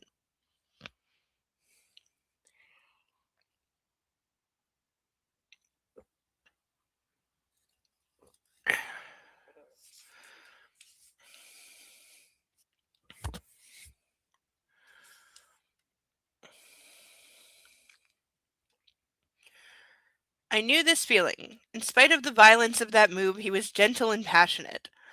I fought with myself not to return the kiss. Then the door slid open again. I felt my assailant pull away, only to land with a thud on the floor. I spun and saw Massimo. Of course! He was holding the railing inside the elevator, savagely kicking the prone man. Yeah, because an MMA fighter is going to go down to a guy a third of his size. Yep. Then Damien launched himself upward and barged into Massimo, catapulting him outside the elevator. Terrified, I followed them. None of the men paid me any attention. They flung fists at each other, trying to kick each other until they both toppled to the ground and wrestled. They rolled, throwing fists and kneeing each other in the gut. There was an obvious weight difference between the two, but the fight was very close. I was furious and afraid in equal measure, but I couldn't intervene. In the heat of battle, they could hurt me or the baby. That's when Dominic arrived to the rescue, shouting and leading a unit of security guards. They tore the two opponents apart. The man in black was raging, shouting, while Dominic stood right in front of him, immovable like a wall, calmly explaining something. A moment later, hotel security arrived, and guests started peeking their heads through opening doors. The bodyguards released Damien, who shot me a furious glare and vanished into the elevator. Okay, I am saying none of this is her fault. Like, this just kind of happened. Yeah, I had that thought too. He'd have the element of surprise. Yeah, and if you catch someone off guard, yeah. But, like, I still want to know, though. This is at most an hour after they left. This guy just won a huge televised MMA fight. How did he get away? How did he get out of the venue and his own after party away from his coaches and the TV crews and like the promoters and the VIPs who paid to shake his hand? Like, how did he not only get away but know what hotel she's at and be in the elevator?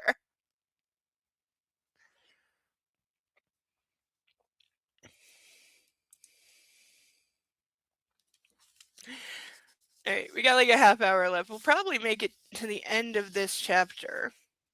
Possibly. Yeah, we should, I think.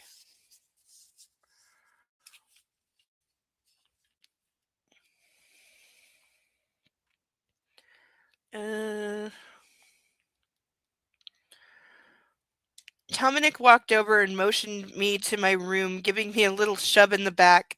I left the scene, followed by my husband. Yeah, let's get out of here before somebody calls the police again. What the fuck was that? He roared, slamming the door shut behind him. You told me you felt unwell. He started pacing the room, wiping blood from his face. I bailed on an important meeting, worried sick about you, while you... Okay, if he's about to accuse her of cheating, he can shove it right now. He paused, stopping right in front of my face. My pregnant wife is making out with some motherfucker in the goddamned elevator. A deep roar tore from his throat, and he shot out his arm, smashing the wall with his fist. He kept hitting it until his hands started leaving bloody marks on the white surface. Yeah, that's not like seriously bad anyway. Who the fuck was that? He stormed back to me and gripped my chin in his hand. Answer me. I was afraid. For the first time in months, I was really scared of this man. This is not the first time in months. This is the first time in minutes. Suddenly I remembered who he was, and how dangerous and unpredictable he could act. My heart raced and my breathing quickened. A thin screech rang in my ears as my vision swam. I caught the lapel of his black suit jacket and sank to the floor. Before I blacked out, I felt his hands grabbing me. Hey, we officially have our first She Fainted. In the book, on page 275, this is the first time she's actually fainted in this entire book so far. We've had like 5 close calls, but this time she actually went down.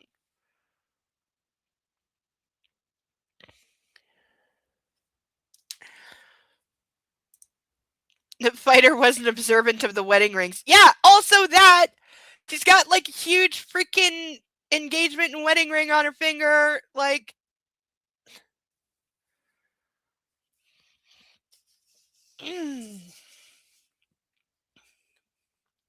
I opened my eyes. Massimo was sitting in a chair next to the bed.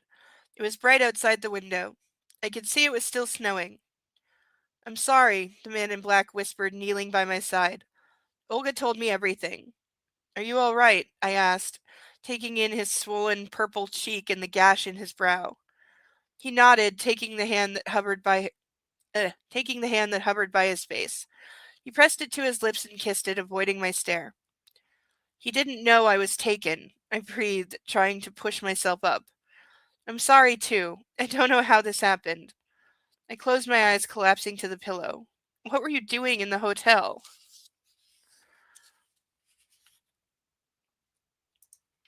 Yeah, that's true, but we weren't told that, so I'm assuming that she's wearing them.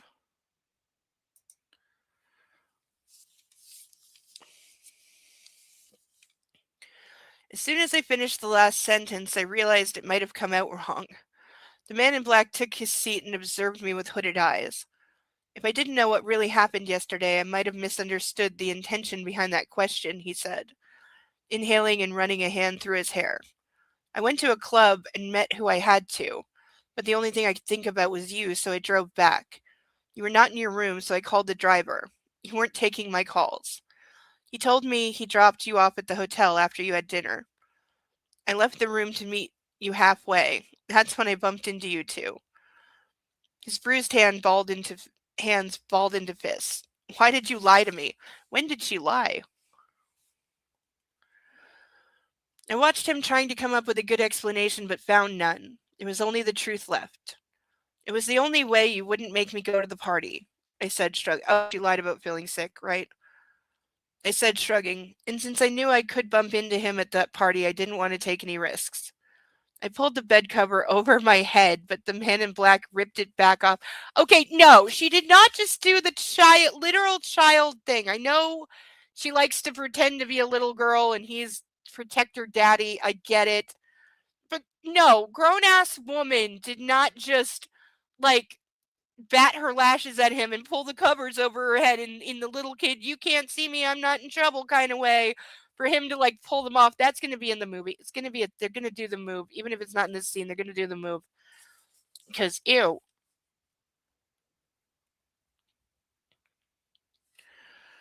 It was a mistake. Please don't kill him. Please. My eyes watered. Massimo kept glaring at me, not even trying to hide his irritation. It's good the doctor stayed around. He caressed my cheek. I might employ him full time. See? Just call it or what? He's, yeah.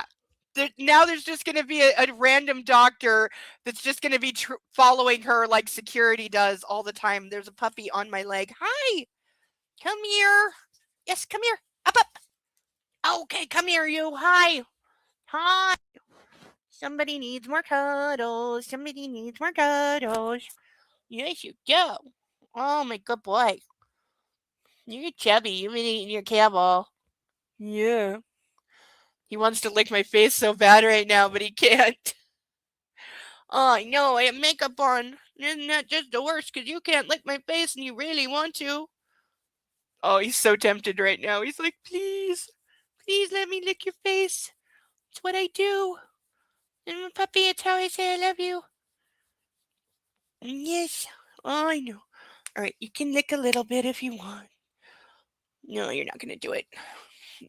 Once he learns something, that's it.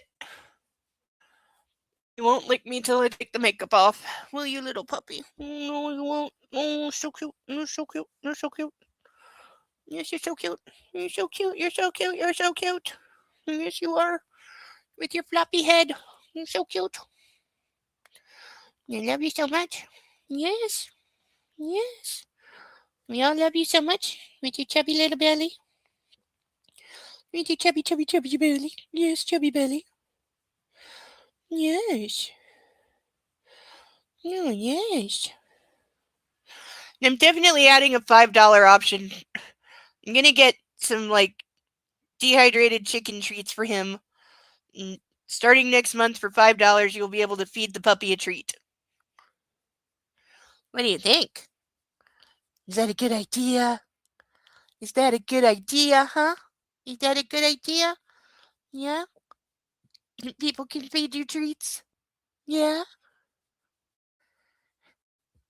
He thinks this is a good idea. I mean, if I'm not going to let him eat a duck, the least we can do is give the puppy some treats. Yeah, I'll make sure they're chicken. Yeah. What do you think? What do you think? It's a good idea, huh? Yeah. Yes. He deserves them. He's a good boy most of the time. Hmm. Yes, you are. Yes. Most of the time, you're a good boy. Sometimes you forget. Don't worry, I got you. I won't let you fall. Okay. He's completely limp. Okay. You just lay down, go to sleep, okay? Yes. You lay down, hold your pillow, curl up in a ball.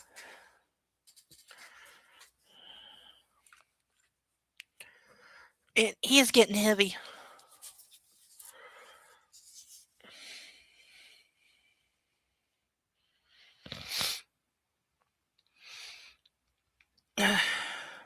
Promise me, I pressed on when he tried changing the subject. I promise, he replied, pushing to his feet. Besides, I wouldn't do that anyway. He's Carol's man, a cousin. He shook his head in disappointment and left the room. He is such a child. I stretched and glanced at my watch. It was nearly noon. Massimo returned with his laptop and lay next to me, throwing a leg over mine. Did you sleep at all? You don't look so good, I said. He shook his head, keeping his eyes on the monitor. Why? I edged closer, wrapping an arm around him. He rolled his eyes and sighed, irritated, putting the computer down. Maybe it had something to do with the fact that my pregnant wife blacked out and I was worried for her well-being.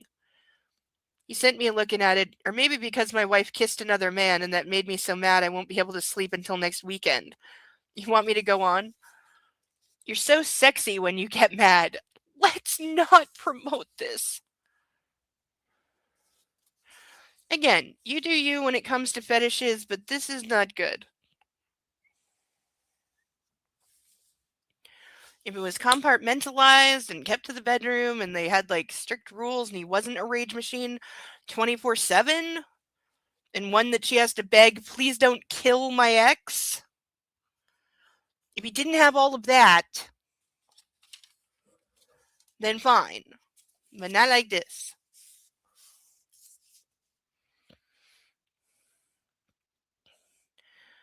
My hand slithered into his gray sweatpants. I want to suck your cock. That line is never not going to make my head hurt. I felt his muscles tense. He bit his lip. Please, Don Massimo, please let me suck you up. Oh, just reading that, I want to throw up. Oh, my stomach doesn't like that line.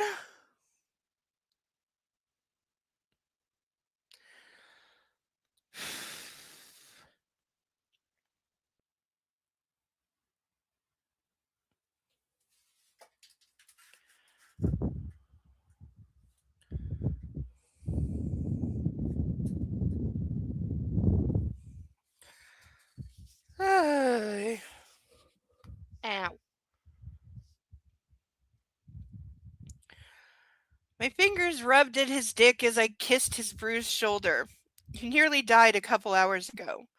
What's with the sudden burst of energy? He asked as I started pulling down his pants. Did she? Did she nearly die? I don't think she nearly died. Maybe if we knew what the fuck her heart condition was, I would have a better gauge on whether she nearly dies every time she blacks out. But we don't know what the fuck is wrong with her. We don't know what the fuck her disease, disorder, condition, whatever is. We don't know what the mystery heavy dose sedatives she takes are.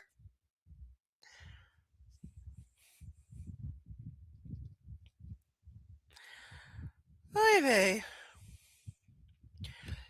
I get good drugs, I replied, amused, yanking at the leg of his sweatpants. You're not helping. I pouted and knelt down, dropping my arms. Massimo's hips lifted a bit, but his eyes didn't wander from his monitor. He was pointedly ignoring me. Take the hint, girl. Also, don't be this pathetic ever. Didn't matter one bit. He was naked and his thick cock was fully awake now, erect and spurring me to action. However, Massimo tried to keep his expression impassive, he couldn't cheat nature. This is creepy on so many levels.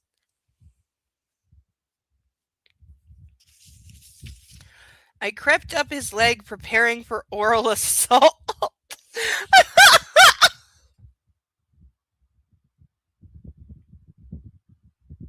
I think I'm officially cracked.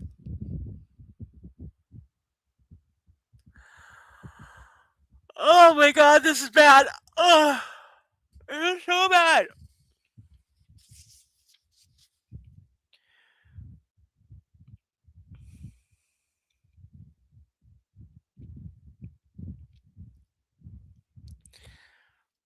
Uh,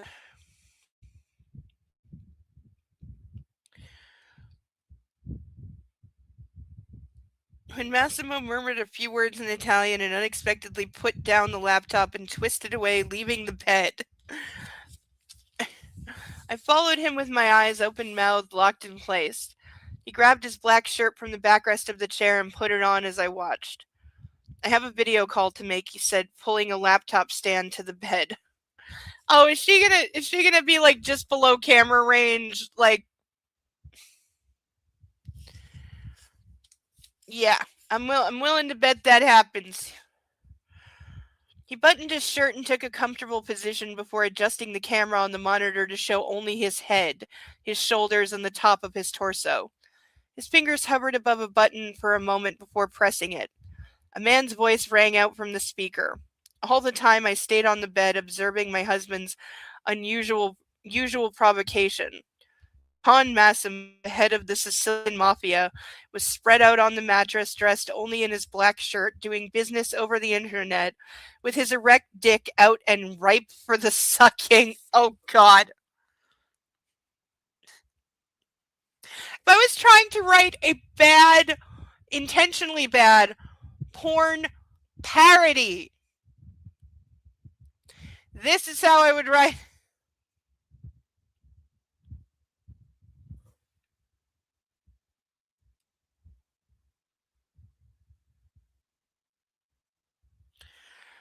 Uh,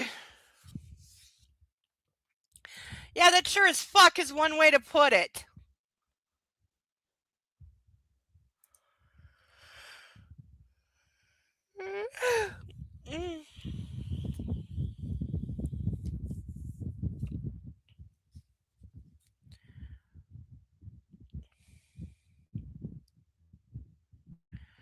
The man in black snatched a file of papers from the nightstand and leafed through it, presenting them one by one to his interloper. I crawled like a cat, my back arching, closing in on Massimo's crotch. He took a quick glance at my ass and cleared his throat before focusing on his call. Slowly, I edged closer to his feet and licked his toes, ew, positioning myself so he could see my behind better. I stuck out my buttocks, passing just a few inches from his face. How is your ass not on camera? My mouth climbed higher and higher up the inside of his calves, spreading my man's legs inch by inch. He couldn't see me now, the laptop obscured his view. I could do as I pleased with the entire lower half of his body. That worked out so well the last time you tried shit down there. Having finally reached his bulging erection, I hovered above his cock, blowing at it gently, signaling that I was there, ready to begin. I think he fucking knows. His free hand gripped the sheets in anticipation of an attack that wasn't coming. I blew, tickling the tip of his penis with my tongue, and softly brushed my fingers along the skin around it. The man in black put the documents back on the nightstand and shifted the laptop a bit so he could see me with the corner of his eye. I leaned over his erect prick and looked Massimo in the eyes, freezing in complete stillness. I waited. He did nothing, getting impatient. Waiting, I withdrew a little, changing position. The camera could only see a small fraction of the room, so I lay down next to Massimo, careful not to enter its field of view. There's like no way. There's no way that she's not being picked up on the camera. There's just no way.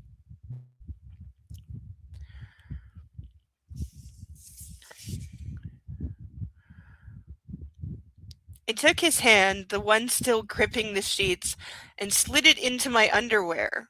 Massimo's eyes, still focused on the man on his screen, widened suddenly as he felt how wet I was. I sank his fingers deeper, at first rubbing them against my clit, and then guiding them into my hole. I played with myself using his hand, every once in a while taking it out and licking the fingers clean before spilling the fingers back inside me. Spilling is so not the right word there. Massimo's chest started rising and falling faster. His breathing became deeper and more strained. Finally, his hand started acting on its own, pushing itself harder and faster against my cunt. I rested my head on the pillow and closed my eyes, allowing the feeling of pleasure to overcome my whole body. I had to stifle a moan. It was only a matter of time until I started making noises. My hand landed on his wrist, pulling it away, making the ecstasy fade. For now. The man in black didn't interrupt his call. He lifted his hand, rubbing his lips with a finger, pretending to consider something the other man said, leaving the taste of my pussy on his lips. He flicked out his tongue briefly, and his dick grew so hard it nearly broke in half.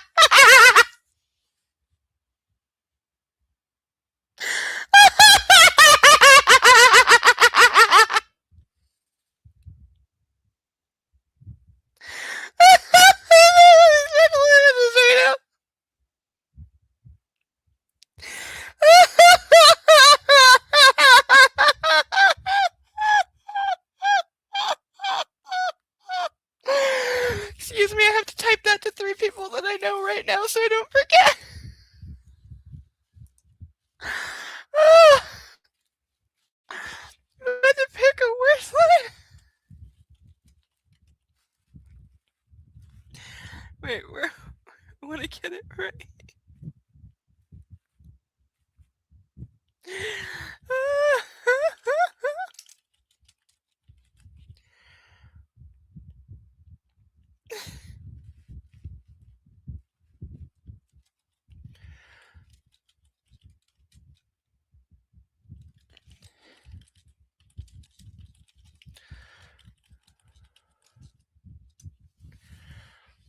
Oh my god. That is not a thing.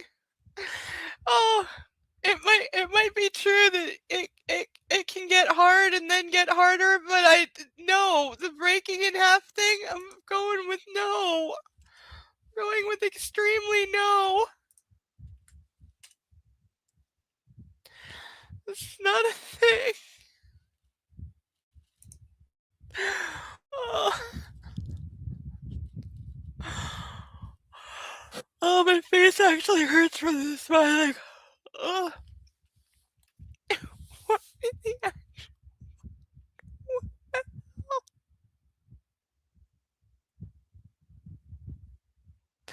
I have lost all touch with reality.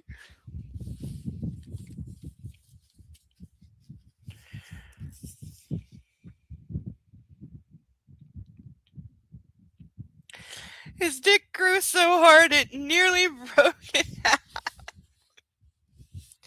I know breaking the dick is a thing. I'm aware that it can actually happen, but isn't that usually from like, it's not from getting a hard on. It's usually from like trying to ram it in really hard and like missing and hitting somewhere else.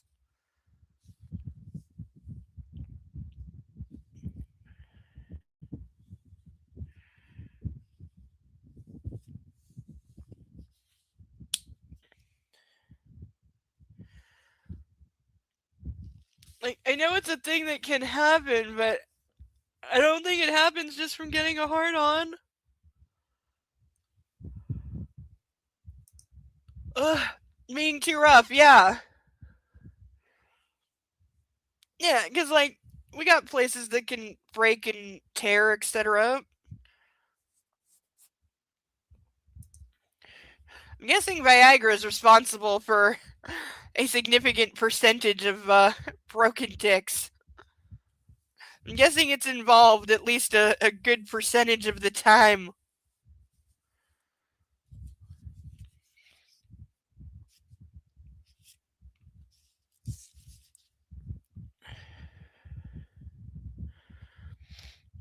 Anyone know what a kangaroo fish is? Don't know why that came to mind right now. Again, my head's in the evil place.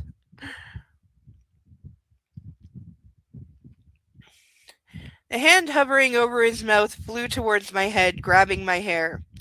It gently tugged at it, directing my head back to his crotch. He couldn't bear much more of this torment. I allowed him to guide me to the place I was planning to end up anyway. I opened my mouth. As the first inches of his manhood were pushing their way in, and as I recognized the scent of my imperious husband, I went crazy. I swallowed his entire long cock, grabbing the base tightly and stroking. My lips followed the movement of my hand. Massimo tightened his grip on my hair, trying to slow me down, but he stood no chance as long as he had to focus on two things simultaneously. I sucked him with full force, clamping my mouth on his delicate balls every so often. How? Okay, because we have heard. This is the first time the word long has been used with his dick. She did previously say that his dick was as wide as her wrist. So, as wide as her wrist and now very long. And somehow she's able to take it all and get her lips to his balls. I call bullshit.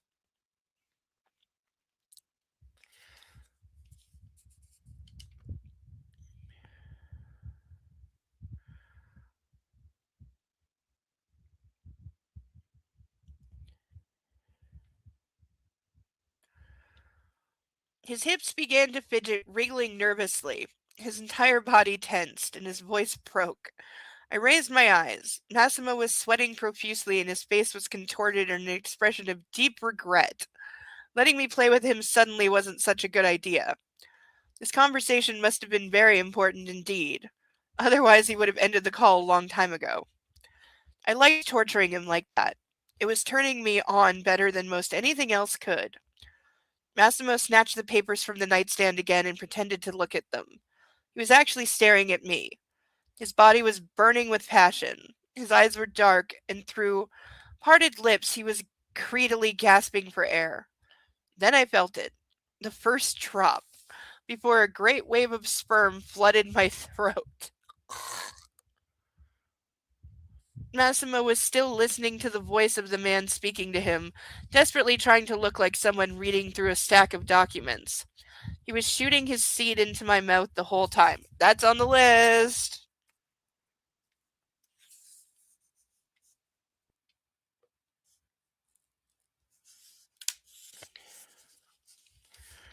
A lot longer than usual, and in this particular case, he didn't look especially happy to be doing so. When he was finished, his body relaxed and he cleared his throat, locking his eyes back on the monitor. I put myself up, licking my lips, and went to the bathroom. I took a shower and returned to the bedroom. Massimo was still talking. I went to the large window and stood there, drying my hair with a towel and watching the sea. I didn't manage to turn back and see if my husband finally finished his call, when his hand pressed me against the glass. Okay, before we continue, where is my lighter? There it is. Yeah, like the how big your mouth is at one thing, but also there's a depth, there's like a gag reflex, like hitting your throat issue.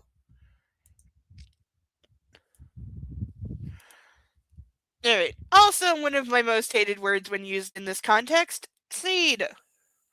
Bye bye.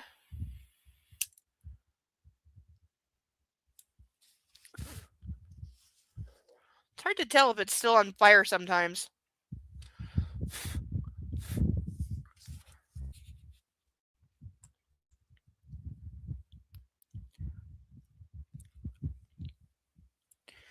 Puppy fur.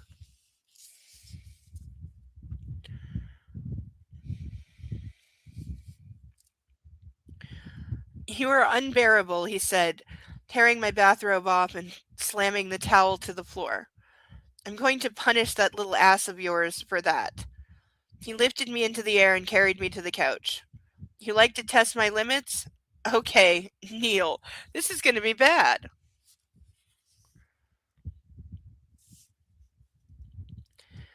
My breast pressed into the back of the sofa. I spread my legs, feeling Massimo's knee prodding me. I grabbed the couch and waited for what was about to come. The man in black stayed behind me. Oh, is he gonna spank her? Is he gonna whip her with his belt or something? I don't know why that popped into my head, but it did. The man in black stayed behind me, rubbing my back entrance with a lubricated thumb. Hey, did they finally discover lube? I like how you look in that position, he said, pushing me deeper into the sofa. Now relax. I did as he asked and felt his finger brutally push inside me. I cried out. You're not listening to me, Laura, he said and added another finger. I wanted to jerk away, but he pinned me down, grabbing my wrist. Yeah, this sounds really consensual. We both know you'll like it. Just do as I say.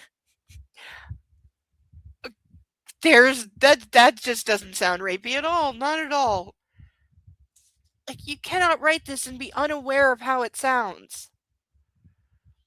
Massimo's lips touched the skin of my back and I felt a shiver run down my spine. He released my hands and his fingers shifted over to my swollen clit, beginning their circular motion around it. I moaned, pressing a cheek into the backrest of the couch. You see, he said, increasing both the strength and pace of his motion. You wouldn't want me to stop now, would you? Fuck me, I breathed. I can't hear you, he growled as his fingers increased the pressure. Fuck me, Don Massimo. As you wish. With one expert movement, he replaced his fingers with his cock and launched into motion. Yeah, he's just that good at sex.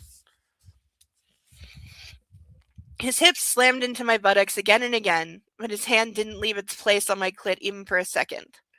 It wouldn't take me long to come. Wrong spelling.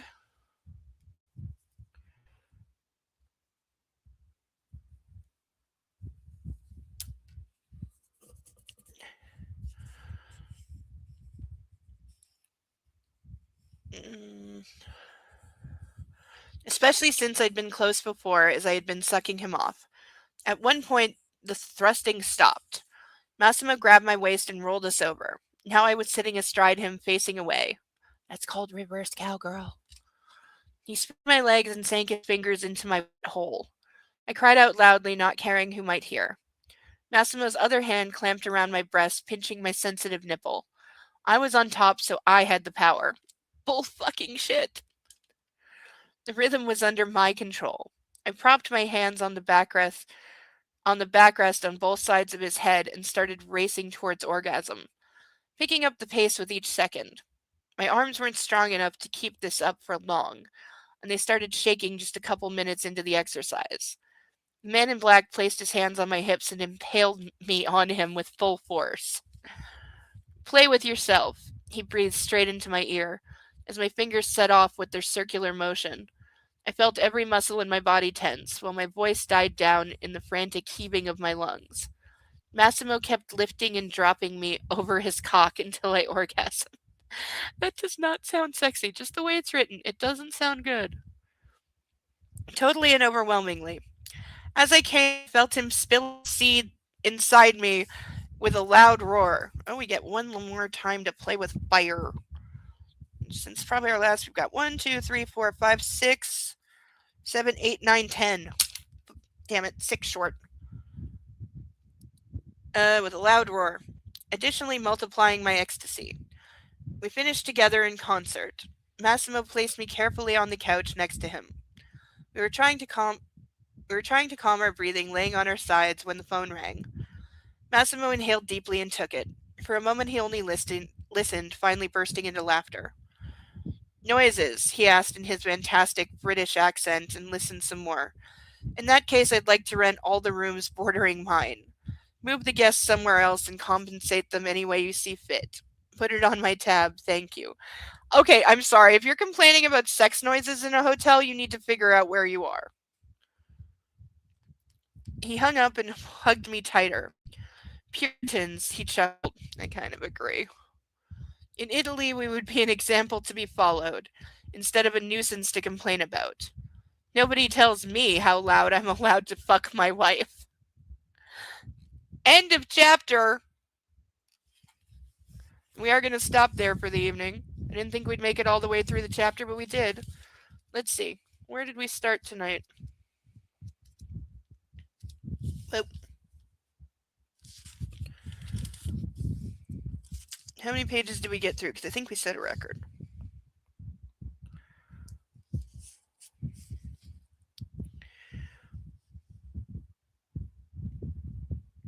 Oh, it's late at night and I'm trying to do math. Not a good idea. We got through 57 pages. That's 17 more than the usual goal. So we did good. And we are on page 286 of like 405-ish. Yeah, I really got to order the book soon. Yeah. I'm going to tell my phone to remind me of that. Oh, but we are done for the evening. We did good tonight. We got through a lot. I didn't throw up. Thank you, Sarah Bellum, for reminding me to eat Tums early. That has definitely helped. Big, big help. Especially when I had to read way too many blowjob scenes tonight. Just way too many. But, well, there was a great deal of stupid. None of it was as bad as some of what came before. Can at least say the sex scenes were fairly short. It was a lot of cringe, though. A lot of cringe and stupid. Not to mention the level of predictability is, shall we say, really fucking high.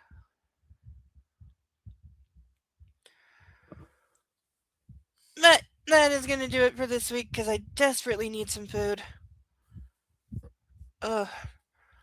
Let's see if they have chicken. I have chicken, but it's frozen. How quickly can I thaw chicken? Probably fairly quickly.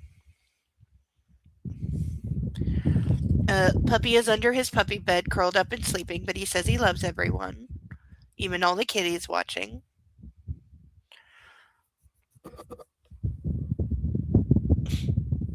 I'm still hoping to get a new kitten for my birthday. I got a lot to do between now and then to make that happen, but I'm still hoping I will get a kitten for my birthday in about 6 weeks. That would be very nice. If all goes according to plan, and if I get my button gear on some things, which I really need to do. But we shall see. Wish me luck with the kitten getting. I need a kitten. I need a tiny fur ball. I need a new baby. Not that I don't love Bo, and he is the best of all doggies. We all know this. But I've never had just one pet. And I haven't not had a cat since I was like 8. So it's weird not having a cat in the house. I need a kitty. So wish me luck with the kitty getting plan. And I will see you all next week, where hopefully we shall have more ducks. We got our Cleopatra duck tonight, which makes me happy. It makes me happy. And it makes our painted ducks feel appreciated. More to come. Again, if you have any ideas for painted ducks or anything you would like me to attempt, please leave it in the comments or the Discord. If I don't know what it is, I will find pictures and verify with that is the actual correct thing, because Google's not always right. But good luck finding a chaos gremlin. Thank you. Sometimes you need a chaos gremlin. You do. You just need them. And I'm going to make this the cuddliest kitty I ever had. I need something that's just a ball of fluff with eyes. Preferably a void kitty ball of fluff. I haven't had a black cat in a long time, and I always loved them the best. Even though they scared the hell out of my grandmother, and she was the old lady that would literally cross the street if she saw a black cat. I remember asking her once when she suddenly grabbed my hand and pulled me across the street why we were doing that. Because, of course, I was tiny and I just wanted to pet the kitty, and she was pulling me away from the kitty, and that wasn't good. She would never admit it, too. That was the thing. Because she didn't answer me, which, of course, made me ask my mom, and my mom was only too prepared to dish. Excuse me. Ow! Ow, that hurt. My mom was only too happy to dish that, yes, Grandma is incredibly superstitious. Then she had to explain what superstitious was because I was like 6. But my grandmother, even though I caught her, now that I knew what it was, and as I was getting older, I caught her with the superstitions a few times, and I would ask her about it, but she would never answer. She would never admit that she was just being superstitious, ever. It was the funniest thing. Your husband wants a void kitty? Get a void kitty! You already got 3. One more won't make a difference, trust me. Get the void kitty. But thank you all for being here. Thank you for our new duck. I can't wait to fill up our new stage. And I will figure out how to make the ducks all fit on screen better somehow. I really might move one of the stages over here. I might do that, but that would mean clearing all of this off, and there's so much stuff. But we'll see. I got a week to figure it out. I will figure it out. I definitely got to move some stuff this week. So we'll see. But thank you all for being here. Thank you for keeping me company through this terrible book. We'll get through it. We've probably got 2 to 3 weeks, depending how fast we go. 2 to 3 weeks left of this one, and then I don't know the page count on the next one, but I will look just so I can get an idea. The series that we're going to read after that, I have the first and second book of. It's a series that I actually started reading a long, many years ago. I think I only got partially through the first book. I don't remember a damn thing about it. It's by an author that there is another series that she wrote that I am very much into. I'm way behind. I'm like 10 books behind on that series. I almost went with that one, but no, I wanted to go with the second series that she wrote because I haven't read any of it. Like, I read like that much of the first one, and I, again, don't remember a damn thing. But I figured this was a good opportunity to read those and see if they're any good. I'm not claiming this person is one of the best authors ever. It is an erotica book. Not as much erotica as this is, like, it actually, at least in the other series, there's actually like other plots and things that are not just sex. So we'll see. Because, yeah, the series we're going to read, I'm more or less blind on. Because don't remember a damn thing. But I like the author, so hopefully it's good. We'll see. We'll get through the first book and then decide if we want to keep going or switch to a different series. But I will formally announce what series at the appropriate time, which won't be for a few weeks. But thanks to everyone for being here. Thank you to all the pets. Love on all our ducks and love on all your kitties and puppies and all other furry things. Now we'll see everyone next week. Get some sleep. Try not to think about this. Love yourself and love on your fur babies. Until next week, this has been Bad Erotica Book Club, and I've been Insane Lane. Good night, everyone.